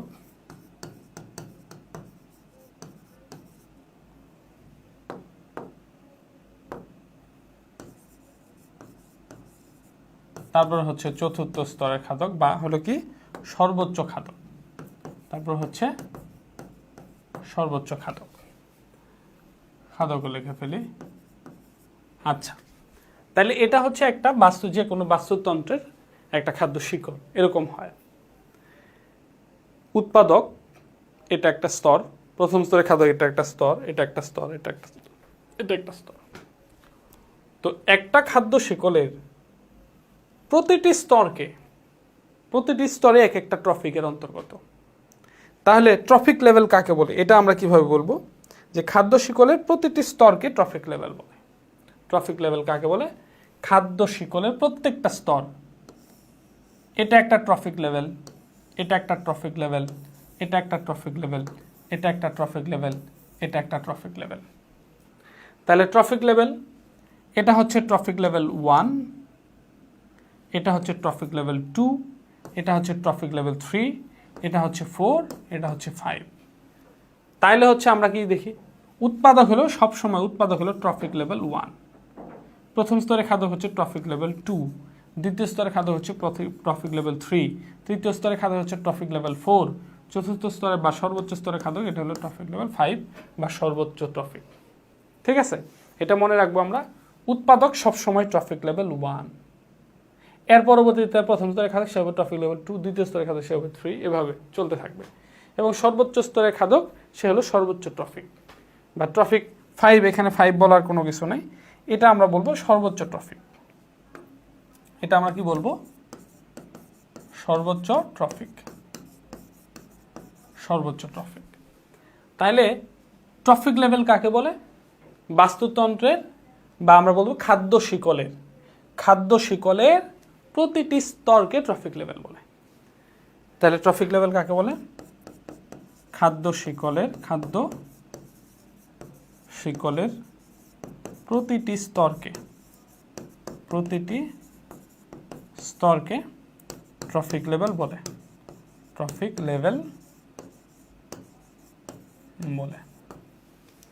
এখন ধরো এই প্রশ্নটা খ নাম্বারের মধ্যে আসছে, তো এই প্রশ্নটা কতে আসতে পারে, খতে আসতে পারে, আবার শর্ট কোশ্চেনে আসতে পারে। ট্রফিক লেভেল কি? তাহলে খাদ্য শিকলের প্রতিটি স্তরকে ট্রফিক লেভেল বলে। যদি ক নাম্বার আসে তো কাহিনী শেষ। খ নাম্বারে আসছে এখন আমি কি করব? তখন হচ্ছে আমাকে কয়েকটা কথা লিখতে হবে সংজ্ঞার পাশাপাশি। সে কি কথাগুলো লিখবো? যে খাদ্য শিকলের প্রতিটি স্তরকে ট্রফিক লেভেল বলে। তো যে কোনো খাদ্য শিকলের উৎপাদক প্রথম ট্রফিক লেভেলের প্রতিনিধিত্ব করে। এভাবে প্রথম স্তরে খাদক দ্বিতীয় ট্রফিক, দ্বিতীয় স্তরে খাদক তৃতীয় ট্রফিক, তৃতীয় স্তরে খাদক চতুর্থ ট্রফিক, এভাবে সর্বোচ্চ স্তরে খাদক সর্বোচ্চ ট্রফিক লেভেলের প্রতিনিধিত্ব করে। এই যে এইভাবে এই কথাগুলো বলে দিলেই হলো। কথা কি বুঝতে পারছি? তাহলে যদি ক নাম্বার আসে তার শুধু সংজ্ঞা, আর খ নাম্বারে যদি আসে আমি সংজ্ঞা দিব, তার পরবর্তীতে কয়েকটা কথা বলবো। যে প্রতিটি খাদ্য শিকলের প্রতিটি স্তরই হচ্ছে এক একটি ট্রফিকের অন্তর্ভুক্ত। এভাবে লিখবো যে প্রতিটি খাদ্য শিকলের প্রতিটি স্তরই হচ্ছে এক একটি ট্রফিক লেভেলের অন্তর্গত। অর্থাৎ উৎপাদক ট্রফিক লেভেল 1-এর অন্তর্ভুক্ত, প্রথম স্তরে খাদক ট্রফিক লেভেল 2-এর অন্তর্ভুক্ত, এভাবে পর্যায়ক্রমিকভাবে তৃতীয়, চতুর্থ এবং সর্বোচ্চ স্তরে খাদক সর্বোচ্চ ট্রফিকের অন্তর্ভুক্ত। ব্যাস এভাবে লিখে দিলেই হলো ক নাম্বার, খ নাম্বার এবং শর্ট কোশ্চেন। আচ্ছা, এখন এই ট্রফিক লেভেলের সাথে শক্তির সম্পর্ক ব্যাখ্যা করো।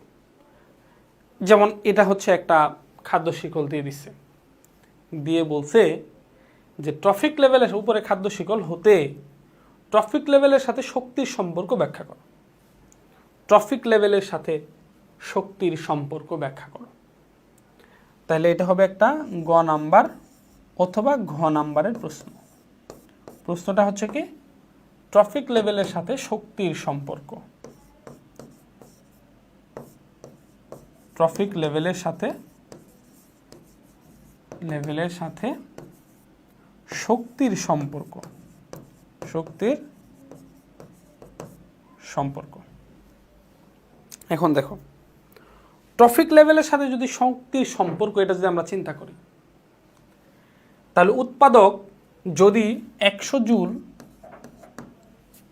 সূর্যের আলোক শক্তি নিজের মধ্যে জমা করে, প্রথম স্তরে খাদক যখন এই উৎপাদককে খাবে সে 100 জুল পাইল, তো আমরা 1/10 নীতি অনুসারে কি 90% সে খরচ করবে, 10% জমা রাখবে। তার মানে সে নিজের মধ্যে 10 জুল জমা রাখবে আর 90 জুল খরচ করে ফেলবে। সেমভাবে দ্বিতীয় স্তরে খাদ্য যখন একে খাদ্য হিসেবে গ্রহণ করবে, তাহলে শক্তি, দেখো শক্তি কি হয়, 1/10 নীতি অনুসারে হ্রাস পায়। এই 10 জুলের মধ্যে সে 10 জুল খাবে, খাওয়ার পরে 9 জুল সে খরচ করে ফেলবে, 1 জুল তার ভিতরে জমা রাখবে। তৃতীয় স্তরে যখন খাবে 1 জুল সে পাবে, তার মানে 1 জুল থেকে 0.9 জুল সে শেষ করে ফেলবে, খরচ করে ফেলবে। 0.1 জুল, 10 ভাগের 1 ভাগ নিজের মধ্যে জমা রাখবে, 0.1 জুল সে নিজের মধ্যে জমা রাখবে। সেমভাবে এই সর্বোচ্চ স্তরে খাদক যে সে হচ্ছে 0.01 জুল পাবে। তো এটা তো শূন্যের কাছাকাছি, এই যে শক্তির পরিমাণ কমতেছে। তার মানে ট্রফিক লেভেলের সাথে শক্তির সম্পর্ক কি? ট্রফিক লেভেলের সাথে শক্তির সম্পর্ক হলো সে 1/10 নীতি হারে জমা করে, বা 10 ভাগের 9 ভাগ খরচ করে ফেলে, 1 ভাগ জমা রাখে। ট্রফিক লেভেলের সাথে শক্তির সম্পর্ক হলো ট্রফিক লেভেল যত বাড়তে থাকে শক্তির পরিমাণ তত কমতে থাকে, 90% হারে কমতে থাকে। কথা কি বুঝাইতে পারছি? জাস্ট এই কথাটা বলা, যে বলছে যে উপরের খাদ্য শিকলটিতে ট্রফিক লেভেলের সাথে শক্তির সম্পর্ক ব্যাখ্যা করো। তাহলে আমি উপরে খাদ্য শিকলটা দিব, দেওয়ার পরে বলবো এখানে শৈবাল যেটাই থাকুক সে হলো উৎপাদক, সে হলো প্রথম স্তরে খাদক, সে দ্বিতীয় স্তরে খাদক, সে তৃতীয় স্তরে খাদক, সে চতুর্থ স্তরে খাদক। অর্থাৎ উপরের যে উদ্দীপক আছে এই উদ্দীপকের মধ্যে উৎপাদ ট্রফিক লেভেল 1 এর প্রতিনিধিত্ব করে, প্রথম স্তরে খাদক ট্রফিক লেভেল 2 এর প্রতিনিধিত্ব করে, দ্বিতীয় স্তরে খাদক ট্রফিক লেভেল 3 এর প্রতিনিধিত্ব করে, তৃতীয় স্তরে খাদক ট্রফিক লেভেল 4 এর প্রতিনিধিত্ব করে, চতুর্থ স্তরে খাদক ট্রফিক লেভেল সর্বোচ্চ ট্রফিকের প্রতিনিধিত্ব করে। আর আমরা জানি খাদ্য শিকলের মধ্যে পর্যায়ক্রমিকভাবে শক্তি হ্রাস পায়। সেটা হলো কি 90% শক্তি হ্রাস পায় এবং 10% শক্তি নিজেদের মধ্যে করে জমা রাখে। অর্থাৎ উৎপাদক যদি এখানে 100 জুল শক্তি যদি নিজের মধ্যে সঞ্চয় করে রাখে, প্রথম স্তরে খাদক 90 জুল খরচ করে 90% খরচ করে 10 জুল জমা রাখে। এভাবে দ্বিতীয় স্তরে খাদক 1 জুল খরচ করে বাকিটা জমা রেখে বাকিটা খরচ করে। এইভাবে জাস্ট একটু বলে দেওয়া এবং ফিনিশিং করা এভাবে যে ওই যে প্রতিটি স্তরের মধ্যে কি হচ্ছে যে 90% খরচ করে 10% জমা রাখে, এই কথাটা উল্লেখ করা। ট্রফিক লেভেল যত বাড়বে এবং সর্বোচ্চ ট্রফিকে যায়, এটা বলবো যে সর্বোচ্চ ট্রফিকে যায় সবচেয়ে কম শক্তি থাকবে এবং সর্বোচ্চ ট্রফিক সবচেয়ে কম শক্তি পাবে, ঠিক আছে? এবং এই শক্তিটা অনেকটা ভ্যানিশ হয়ে যাবে, শূন্যের কাছাকাছি চলে যাবে এবং এই শক্তিটা একমুখীভাবে প্রবাহিত হবে, এই কথাগুলো উল্লেখ করা। তাহলে ট্রফিক লেভেলের সাথে শক্তির সম্পর্ক কী? তো ট্রফিক লেভেলের সাথে শক্তির সম্পর্ক এমনি যে নাম্বার প্রশ্ন দিলে তো এমনি বলবো, বাট যখন একটা খাদ্য শিকল দিয়ে দিবে, খাদ্য শিকল থেকে শক্তির সম্পর্ক ব্যাখ্যা করতে বলবে, তখন আমি জাস্ট এভাবেই বলবো যে খাদ্য শিকল যত বড় হবে ট্রফিক লেভেলও তত বড় হবে। যত খাদ্য শিকল বড় হবে তত কি হবে? শক্তি প্রবাহ তত কমতে থাকবে। তার মানে যত ট্রফিক বাড়বে শক্তি প্রবাহ তত কমবে এবং এই কমার হারটা কত? 90% হারে কমবে, 10% হারে জমা থাকবে। তার মানে কি হবে? সর্বোচ্চ ট্রফিকে যে আছে সে সবচেয়ে কম শক্তি পাবে। ব্যাস, এই কথাটাই ক্লিয়ার করা। আচ্ছা, এখন আমাদের যেটা টপিক সেটা হলো শক্তি পিরামিড, বাস্তুতন্ত্রের শক্তি পিরামিড। এই বিষয়গুলো হচ্ছে একটা রিলেটেড বিষয়। এই যে শক্তি প্রবাহ, ট্রফিক লেভেলের সাথে শক্তি প্রবাহের সম্পর্ক, আবার শক্তি পিরামিডের সাথে হচ্ছে এই যে আবার শক্তি পিরামিড আর ট্রফিক লেভেলের সাথে শক্তি সময়, এগুলো অনেকটা রিলেটেড বিষয়। তো পিরামিড কি? মিশরের পিরামিড আমরা অনেকেই মোবাইলে দেখছি, ছবির মধ্যে দেখছি, কেউ সরাসরি দেখছে বা হচ্ছে কেউ যে কোনোভাবে হোক আমরা মিশরের পিরামিড দেখছি। তো পিরামিড নিয়ে অনেক রহস্য আছে, অনেক কথা আছে, ওই পিরামিড নিয়ে আলোচনা করলে আলাদা চলে যাবে। জাস্ট ওইটা আমরা বলবো না। পিরামিড হচ্ছে কি? এই যে এরকম গঠন বিশিষ্ট যেগুলো আছে এগুলো হচ্ছে পিরামিড, যেটা হলো ভূমিতে অনেক প্রশস্ত, যত শীর্ষের দিকে উপরের দিকে উঠছে তত আস্তে আস্তে সরু হয়ে গেছে। এই গঠনগুলোকে কি বলা হয়? পিরামিড বলা হয়। তাইলে তো সাধারণত ওই যে কি বলে খাদ্য পিরামিড, তারপরে হচ্ছে এই যে শক্তি পিরামিড, যেটা পর্যায়ক্রমিকভাবে হ্রাস পেতে থাকে, এগুলাকে সাধারণত পিরামিডের সাথে তুলনা করা হয়। তাহলে পিরামিড কাকে বলে? সমতল ভূমির উপরে অবস্থিত যে ত্রিমাত্রিক বস্তু, যেটা শীর্ষদেশ ক্রমশ সরু হয়ে গেছে। এটা যদি আমরা ত্রিভুজ চিন্তা করি তাহলে কিন্তু আবার পিরামিড হবে না, ত্রিভুজ না, জাস্ট একটা ত্রিমাত্রিক বস্তু থাকতে হবে, যেটার হলো দৈর্ঘ্য প্রস্থ উচ্চতা আছে এরকম, যেটা ভূমি থেকে উপরের দিকে উঠছে এবং শীর্ষ পর্যায়ক্রমিকভাবে সরু হয়ে গেছে, পিরামিড। যেমন জাস্ট আমি যদি চিন্তা করি, ধরো এভারেস্ট এই যে এইভাবে উপরে উঠে গেছে এভারেস্ট, তাহলে এই যে এভারেস্টকে পিরামিডের মতো বলা যায়, যেটা হলো 3 ডাইমেনশন, দৈর্ঘ্য প্রস্থ উচ্চতা আছে এবং যেটা হলো ভূমি থেকে শীর্ষ পর্যন্ত পর্যায়ক্রমিকভাবে কি হয়েছে? সরু হয়ে গেছে, চিকন হয়ে গেছে। এই ধরনের গঠনগুলোকে পিরামিড বলা হয়। তাহলে এটা হচ্ছে পিরামিড। তো শক্তি প্রবাহের সাথে পিরামিডের সম্পর্ক কি? এই যে দেখো, একটু আগে আমরা দেখলাম ট্রফিক লেভেল যত বাড়তেছে শক্তির পরিমাণ তত কমতেছে। এই যে আমরা যত উপরে উঠতেছি তত সরু হচ্ছে, আয়তন কমে, এই যে ক্ষেত্রফল কমে যাচ্ছে। এই জন্য এটার সাথে পিরামিডের সাথে এটাকে তুলনা করা হয়। যত উপরে যাচ্ছি ট্রফিক লেভেল যত বাড়তেছে শক্তি কমতেছে। এই যে যত উপরে উঠতেছি এখান থেকে এখানে ডিস্টেন্সও কমতেছে। এই যে এটাই হচ্ছে, এই জন্য এটাকে শক্তি পিরামিডের সাথে তুলনা করা হয়েছে। জাস্ট এটা যদি এই যে ট্রফিক লেভেলের শক্তি পিরামিডের সম্পর্ক, শক্তি পিরামিডের বর্ণনা বা যে কোনো একটা খাদ্য জাল দিল বা হচ্ছে একটা খাদ্য শিকল দিল, দিয়ে বললো যে শক্তি পিরামিডের ব্যাখ্যা করো, উপরে খাদ্য শিকলের শক্তি পিরামিড ব্যাখ্যা করো, এই টাইপের প্রশ্ন ঘ নাম্বারে দিতে পারে। শক্তি পিরামিড যতটা না ক নাম্বার খ নাম্বারের জন্য ইম্পর্টেন্ট, তার চেয়ে বেশি ইম্পর্টেন্ট গ নাম্বার এবং ঘ নাম্বারের জন্য। জাস্ট আমরা একটা শক্তি পিরামিড যদি চিন্তা করি, এই যে, তাহলে প্রথমে হচ্ছে কি উৎপাদক, প্রথমে হচ্ছে উৎপাদক, তারপরে হচ্ছে কি, তারপরে হচ্ছে প্রথম স্তরের খাদক, প্রথম স্তরের খাদক, এরপরে হচ্ছে কি দ্বিতীয় স্তরের খাদক, দ্বিতীয় স্তরের খাদক, তারপরে কি তৃতীয় স্তরের খাদক, তৃতীয় স্তরের খাদক, এরপরে কি সর্বোচ্চ খাদক, সর্বোচ্চ স্তরের খাদক। তাহলে এটা হচ্ছে কি ট্রফিক লেভেল 1, ট্রফিক লেভেল 1, এটা হচ্ছে এই যে ট্রফিক লেভেল 2, এটা হচ্ছে ট্রফিক লেভেল 3, এটা হচ্ছে ট্রফিক লেভেল 4, এটা হচ্ছে ট্রফিক লেভেল 5। ঠিক আছে? আচ্ছা,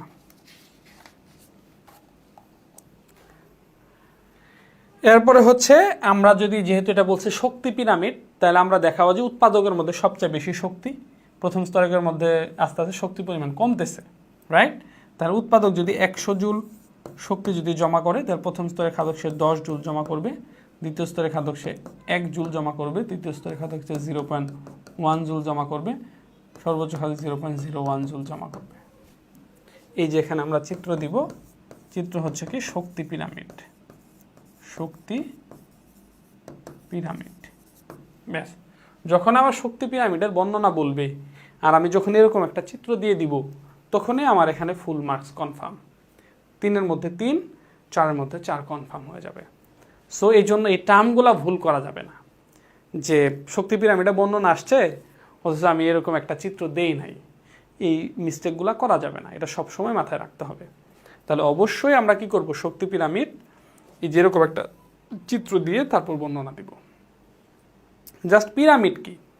পিরামিড হচ্ছে যেগুলা জ্যোতিমাত্রিক বস্তু, 3 ডাইমেনশনাল বস্তু, যেগুলো হচ্ছে ভূমি থেকে শীর্ষের দিকে সরু হইতে থাকে, এই গঠনগুলোকে পিরামিড বলা হয়।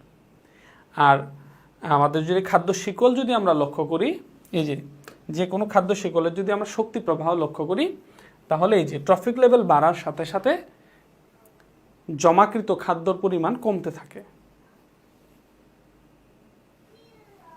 খাদ্য পিরামিড যত উপরে ওঠার সাথে সাথে ওদের উপরে সরু হইতে থাকে, ভিতরের যে আয়তন বা ক্ষেত্রফল এটা কমতে থাকে, সেমভাবে এদের শক্তির পরিমাণ কমতে থাকে। এই জন্য এটাকে কি করা হয়েছে, এটাকে হচ্ছে খাদ্য পিরামিডের সাথে তুলনা করা হয়েছে এই শক্তিটাকে। জাস্ট এরপরে নিজের মতো গুছিয়ে বর্ণনা দেওয়া। তো এটা এখন প্রশ্নের উপর ডিপেন্ড করবে যে প্রশ্ন কি আসছে। প্রশ্ন যদি আসে, এই যে প্রশ্ন আসবে, ধরো এই উদ্দীপকটা, এই খাদ্য প্রবাহটা আসছে, এই খাদ্য শিকলটা আসছে, একটা খাদ্য শিকল দিয়ে দিছে, এটা না দিয়ে দিল, ধরো এই যে এখানে দিয়ে দিল, এই খাদ্য শিকলটা দিল যে ঘাস, ফড়িং, ছোট পাখি, সাপ, গুই সাপ। এখন বলছে যে এই খাদ্য শিকলের মধ্যে, এই খাদ্য শিকলের ভিতরে শক্তি প্রবাহ, শক্তি পিরামিড ব্যাখ্যা করো, এই খাদ্য শিকলের শক্তি পিরামিড ব্যাখ্যা করো, এই খাদ্য শিকলের শক্তি পিরামিড ব্যাখ্যা করতে হবে, রাইট?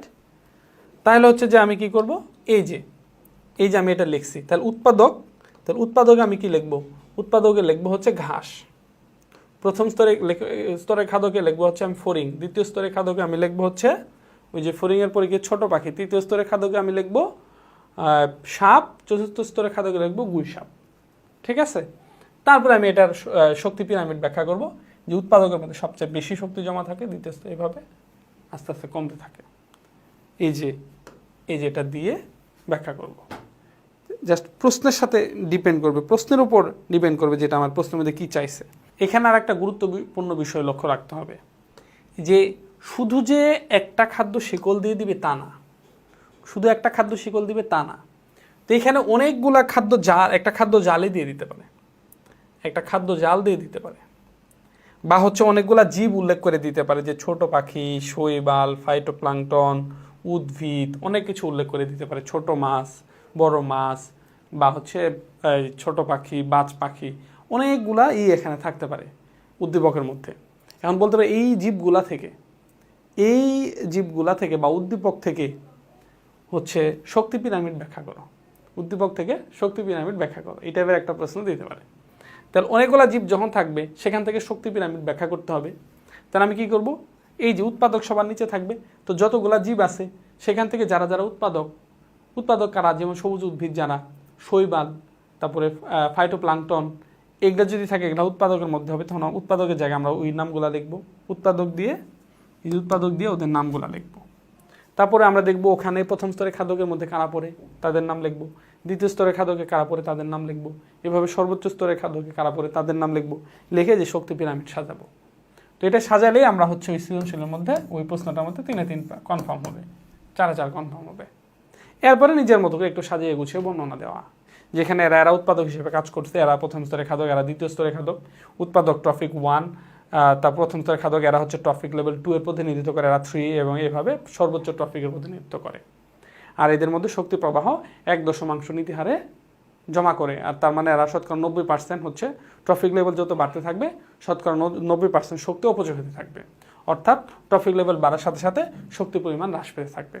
তার মানে উৎপাদক যদি 100 জুল তাপ যদি নিজের মধ্যে জমা করে, তাহলে প্রথম স্তরের খাদক হচ্ছে 10 জুল জমা করবে, দ্বিতীয় স্তরের খাদক 1 জুল, তৃতীয় স্তরের খাদক 0.1 জুল, এভাবে সর্বোচ্চ স্তরের খাদক সবচেয়ে কম পরিমাণ শক্তি জমা করবে। এই যে ব্যাস শক্তি পিরামিডে ব্যাখ্যা হয়ে গেল। তো এখন হচ্ছে সবচেয়ে মূল বিষয় যেটা, সেটা আমরা এই যে শক্তি পিরামিড কাকে বলে সেই বিষয়টাই কিন্তু আমরা এখন আলোচনা করি নাই।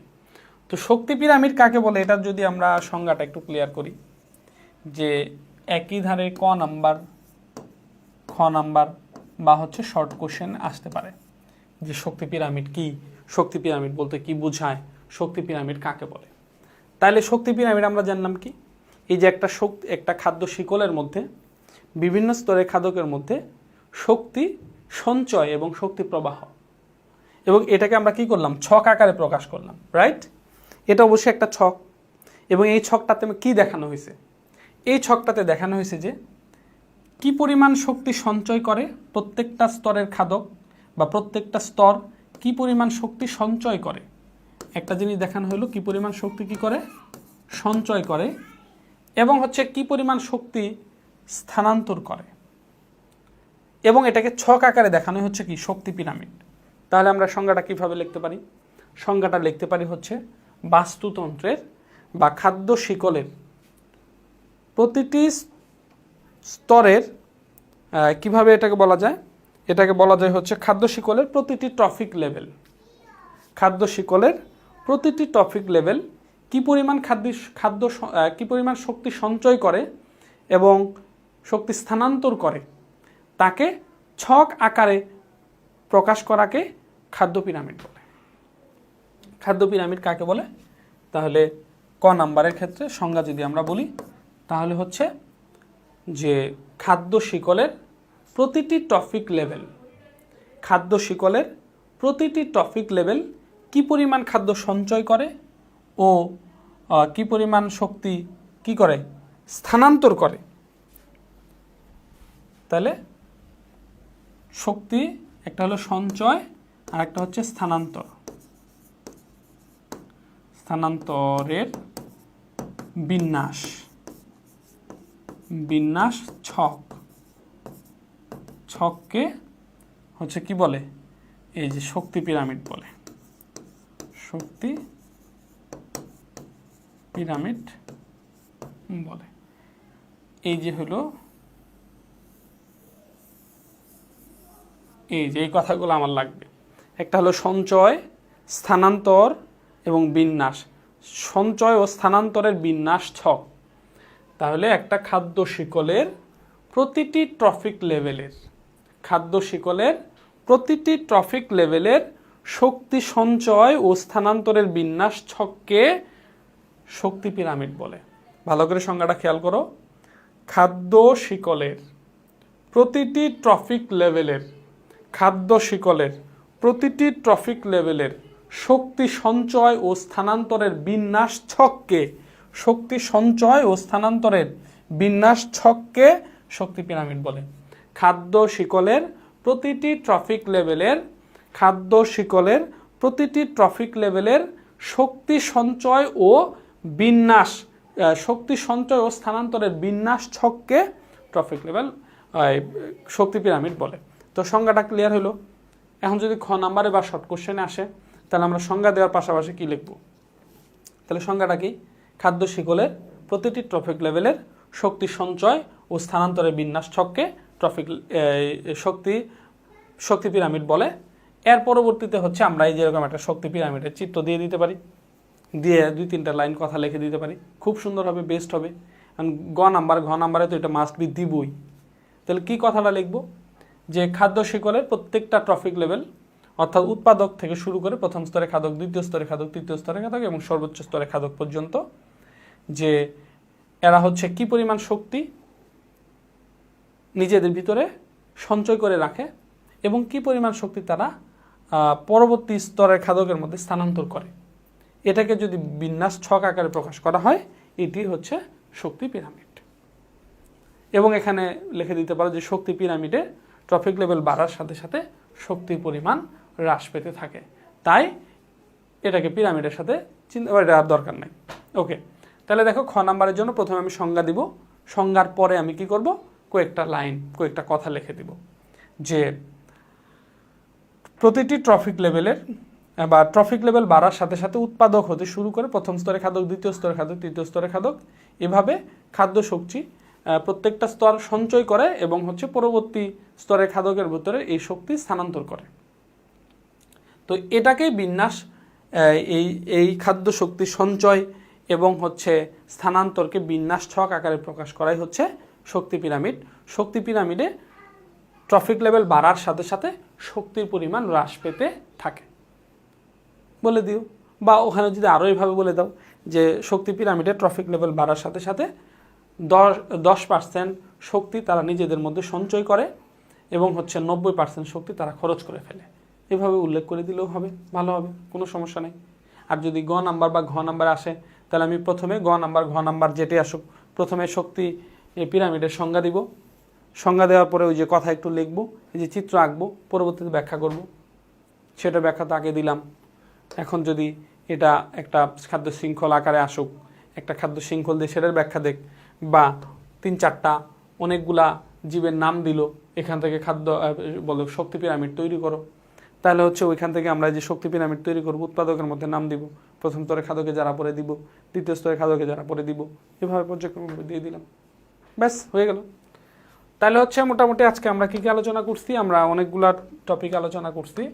আমরা আলোচনা করলাম হচ্ছে খাদ্য জাল, তারপরে আমরা আলোচনা করলাম হলো পুষ্টি প্রবাহ, শক্তি প্রবাহ, তারপরে ট্রফিক লেভেলের সাথে শক্তি প্রবাহের সম্পর্ক, তারপরে শক্তি পিরামিড, ঠিক আছে?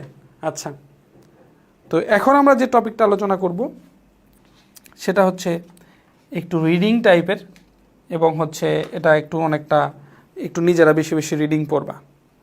সেটা হলো জীব বৈচিত্র্য এবং বাস্তুতন্ত্রের স্থিতিশীলতা রক্ষায় জীব বৈচিত্র্যের যে প্রভাব, এই দুইটা টপিক, এই টপিকগুলো হচ্ছে ঘ নাম্বারের জন্য ইম্পর্টেন্ট। একটা হচ্ছে কি জীব বৈচিত্র্য,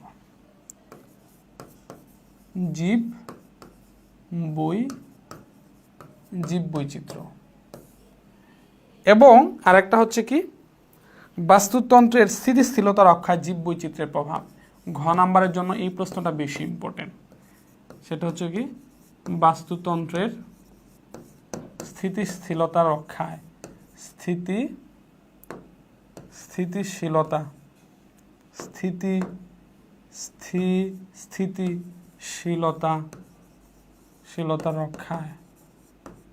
রক্ষায় জীব বৈচিত্র্যের প্রভাব। জীববৈচিত্র্যের প্রভাব ব্যাখ্যা করো। এই প্রশ্নটা আরো কত ভাবে হইতে পারে সেটা আমি বলবো, অবশ্যই বলবো, বাট এটা জাস্ট আমি একটু তোমাদের রিডিং এর জন্য আমি বলে দিলাম, জাস্ট এটা আমি একটু বুঝায় দেই। এই যে জীব বৈচিত্র্য এটা আসলে কি? জীব বৈচিত্র্য কি? এই যে তোমার সাথে আমার চেহারা কোনো মিল নাই, তোমার সাথে তোমার বাবার তোমার মায়ের হুবহু চেহারা কোনো মিল নাই, গরুর সাথে ছাগলের মিল নাই, ছাগলের সাথে মহিষের মিল নাই, মহিষের সাথে ভেড়ার মিল নাই, ভেড়ার সাথে সাপের মিল নাই, সাপের সাথে গুই সাপের মিল নাই, এই যে ভ্যারাইটিস, এই যে বৈচিত্র্য, এটাই হলো জীব বৈচিত্র্য। ঠিক আছে? পৃথিবীতে বাস্তুতন্ত্রের মধ্যে জীবগুলার যে প্রাচুর্যতা, ভ্যারাইটিস কাইন্ড অফ বৈশিষ্ট্যের যে জীব, এটাকে জীব বৈচিত্র্য বলা হয়। তো এই বৈচিত্র্যগুলোর মধ্যে কয়েক ধরনের বৈচিত্র্য লক্ষ্য করা যায়। একটা হলো প্রজাতিগত বৈচিত্র্য, বংশগতীয় বৈচিত্র্য, বাস্তুতান্ত্রিক বৈচিত্র্য। 3 ধরনের বৈচিত্র্য লক্ষ্য করা যায়। একটা হলো প্রজাতিগত বৈচিত্র্য, প্রজাতিগত বৈচিত্র্য। আর একটা হচ্ছে কি বংশগতীয় বৈচিত্র্য, বংশগতীয় বৈচিত্র্য। আর একটা হচ্ছে কি বাস্তুতান্ত্রিক বৈচিত্র্য, বাস্তুতান্ত্রিক বৈচিত্র্য। জাস্ট 3টার কথা আমি জাস্ট একটু বলে দিব, আর তোমরা এটা রিডিং পড়বা, একটু রিডিং না পড়লে হবে না। তো প্রজাতিগত বৈচিত্র্য কি? যেমন গুই সাপ একটা প্রজাতি, গোখরা সাপ একটা প্রজাতি, গরু একটা প্রজাতি, ছাগল একটা প্রজাতি, হরিণ একটা প্রজাতি, বাঘ একটা প্রজাতি, মানুষ একটা প্রজাতি। দেখো মানুষের সাথে গরুর মিল নাই, গরুর সাথে ছাগলের মিল নাই, ছাগলের সাথে ভেড়া তোমার হচ্ছে হরিণের মিল নাই, হরিণের সাথে বাঘের মিল নাই, বাঘের সাথে সিংহের মিল নাই। এই এক একটা এক এক প্রজাতি, এক একটা বৈশিষ্ট্য এক এক রকম। এই যে বৈচিত্র্যতা, এটা হলো প্রজাতিগত বৈচিত্র্য। গেল। এর পাশে বংশগতীয় বৈচিত্র্য, এটা হলো একটা প্রজাতির মধ্যেই। যেমন ধরো গরু একটা প্রজাতি, গরুর মধ্যে দেখো কত নিজেদের মধ্যে কত বৈচিত্র্য। অস্ট্রেলিয়ান গরু, ক্রস গরু, দেশি গরু, ফ্রিজিয়ান গরু, তারপরে হচ্ছে তোমার ওই যে কি বলে ওই বিভিন্ন গরুর জাত আছে, শাহিয়াল গরু, তারপর হচ্ছে ব্রাহ্মা গরু, বিভিন্ন জাত আছে। এটা হলো বংশগতীয় বৈচিত্র্য নিজেদের মধ্যে। বা এই যে মানুষ, এক একটা মানুষ দেখতে এক এক রকম, বংশগতীয় বৈচিত্র্য। আবার দেখো বাস্তুতান্ত্রিক বৈচিত্র্য, যেমন আমাদের যে ধরো বর্তমান বাংলাদেশের পরিস্থিতিতে যে যে জীবগুলো আছে, যেমন গরু, মহিষ, ছাগল, ভেড়া, মানুষ, তারপরে হচ্ছে পাখি, বিশেষ করে শালিক পাখি, কাক, হ্যাঁ, তারপরে কিছু সাপ, এই যে বৈচিত্র্য, এরা নির্দিষ্ট টেম্পারেচারের মধ্যে থাকে। আবার সেমভাবে তুমি যে মরুভূমি চিন্তা করো, সৌদি আরবের বা বিভিন্ন জায়গার মরুভূমি, আফ্রিকার মরুভূমি, সেখানে কি গরু পাবা, ছাগল পাবা? না, সেখানে উট আছে, দুম্বা আছে। তো ওইখানে পরিবেশটা একটু অন্যরকম। মরুভূমির সাপ আছে, আমাদের এখানে দারাস সাপ, বা হলো ওই যে যেগুলো বিষহীন নাইডুবা সাপ, দারাস সাপ, মাঝে মাঝে গোখরা সাপ দেখা যায়। বাট হচ্ছে আরবের মরুভূমিতে গেলে কিন্তু এই ধরনের সাপ পাবা না, ওদের সাপগুলো অন্যরকম। আবার ওইখানে আবার আছে, যেমন ওই যে রাতের বেলা যে বের হয় ভাল্লুক, মরুভূমিতে ভাল্লুক আছে, আমাদের এখানে ভাল্লুক নাই। ডিফারেন্ট কাইন্ডস, আলাদা আলাদা বাস্তুতন্ত্রে আলাদা আলাদা জীব। যেমন আমাদের ধরো সুন্দরবনের মধ্যে বাঘ আছে, হরিণ আছে, কচ্ছপ আছে, সাপ আছে, হ্যাঁ, মৌমাছি আছে। কিন্তু আবার ধরো একটা পুকুরের মধ্যে কি ছোট মাছ আছে, এই আবার বড় মাছ আছে, আবার ধরো একটু সাপ আছে, ব্যাঙ আছে। তো ডিফারেন্ট, আলাদা আলাদা কাইন্ড। ঠিক আছে? এই যে বৈচিত্র্যটা, এটা হলো বাস্তুতান্ত্রিক বৈচিত্র্য। মানে এক একটা বাস্তুতন্ত্রের জীবগুলোর বৈশিষ্ট্য এক এক রকম। তাহলে এই যে জীব বৈচিত্র্য যেটা, এটাকে প্রজাতিগত বৈচিত্র্য, বংশগতীয় বৈচিত্র্য, বাস্তুতান্ত্রিক বৈচিত্র্য, এই 3টা ভাগে ভাগ করা হয়েছে। গ নাম্বার বা ঘ নাম্বার একটা প্রশ্ন হতে পারে, 3টা স্টেপে বর্ণনা দিয়ে দিবা। সবচেয়ে ইম্পর্টেন্ট যেটা ঘ নাম্বারে আসার জন্য সবচেয়ে বেশি, ঘ নাম্বারের ক্ষেত্রে আসার সম্ভাবনা বেশি, বাস্তুতন্ত্রের স্থিতিশীলতা রক্ষায় জীব বৈচিত্র্যের প্রভাব। এখানে গুরুত্বপূর্ণ একটা জিনিস আছে, যে এটাকে কি বলছে, বাস্তুতন্ত্রের স্থিতিশীলতা রক্ষায় জীব বৈচিত্র্যের প্রভাব। যেমন ধরো এই যে উৎপাদক,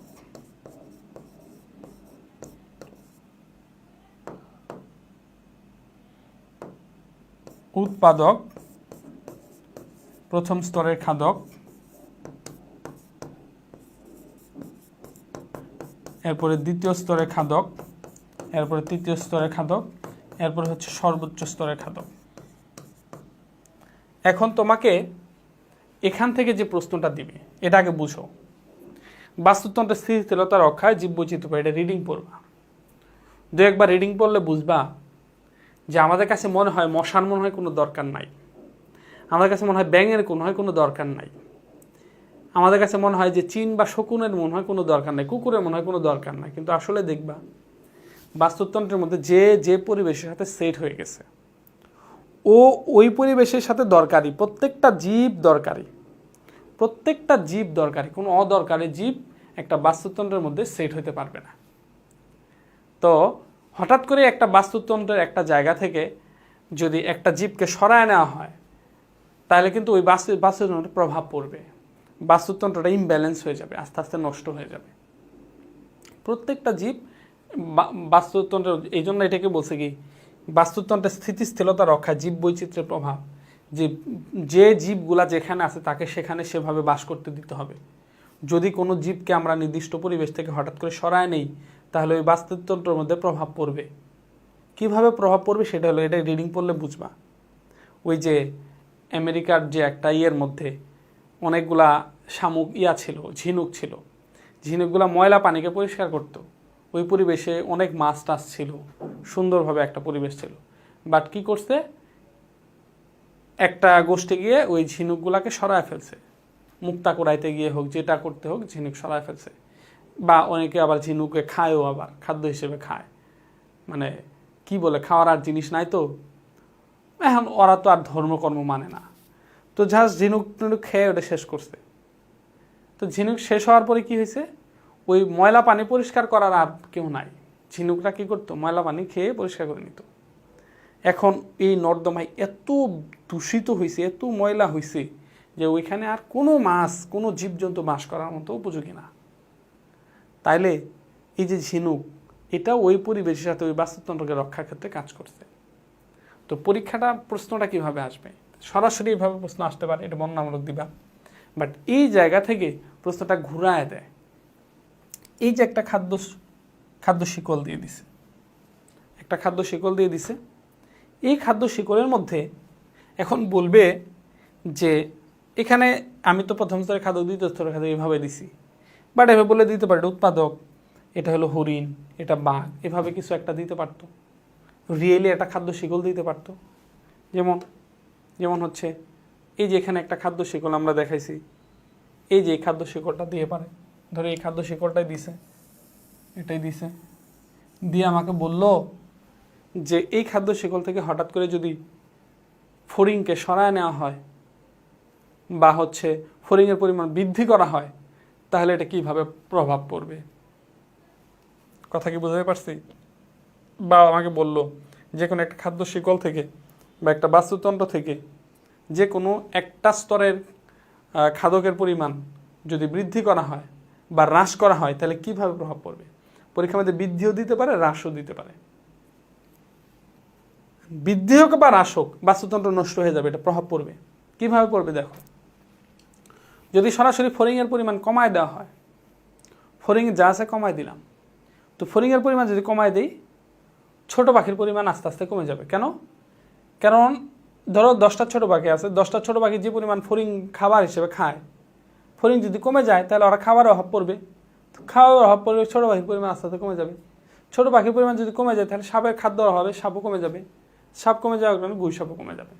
যেমন সুন্দরবনে বাঘ আস্তে আস্তে কেন কমে যাচ্ছে, বাঘ আস্তে আস্তে কমে যাওয়ার হলো মূল কারণ হলো হরিণ কমে যাওয়া, খাদ্য পাইতেছে না। আর হরিণ কেন কমে যাচ্ছে, হরিণ কমে যাওয়ার মূল কারণ হলো সুন্দরবন ধ্বংস করা।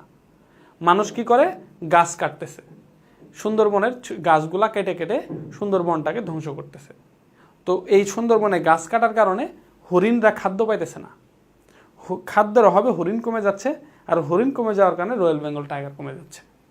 এই যে এটা যদি যে কোনো একটাকে যদি সরায় নেওয়া হয় তাহলে কি প্রভাব পড়বে।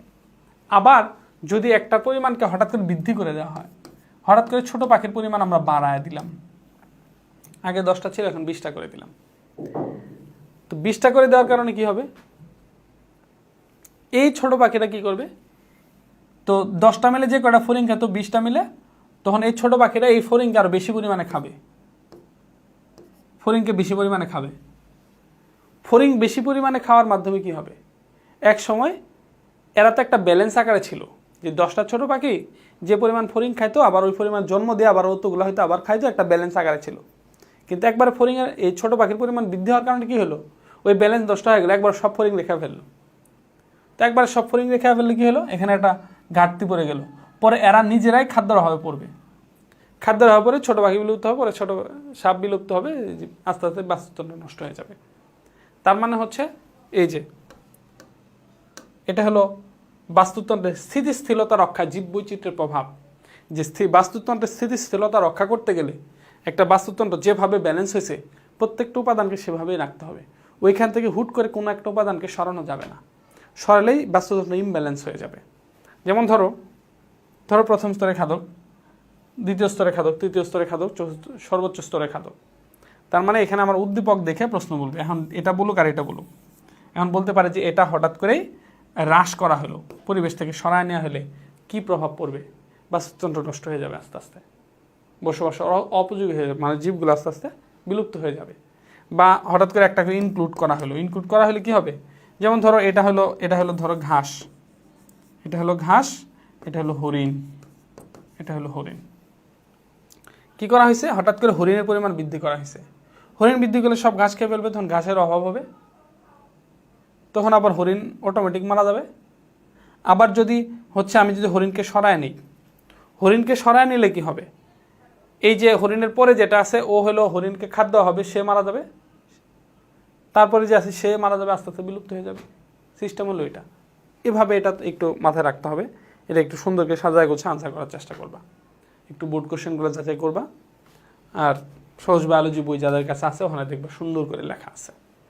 আচ্ছা, এই গেল হচ্ছে মোটামুটি মূল কাহিনী, আর বাকি তথ্য যেগুলো এগুলো যখন বই দাগায় দিব তখন বিষয়গুলো এক্স্যাক্টলি আস্তে আস্তে আরও ক্লিয়ার হয়ে যাবে।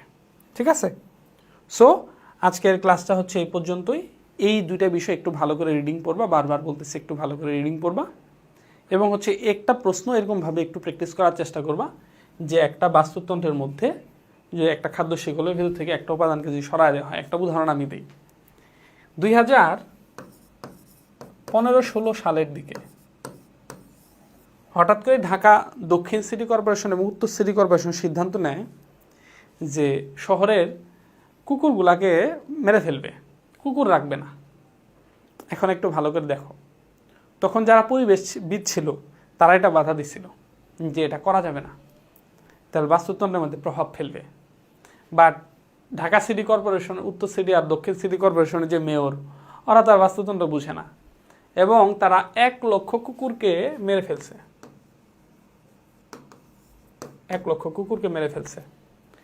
আর এটার প্রভাব এই যে বাস্তুতন্ত্র ইমব্যালেন্স হয়ে যাবে, এবং ইমব্যালেন্স এটা হয়েছে, এটা লক্ষ্য করা গেছে 2015-16 সালের পর থেকে বাংলাদেশে ডেঙ্গুর প্রকোপ বেড়ে গেছে।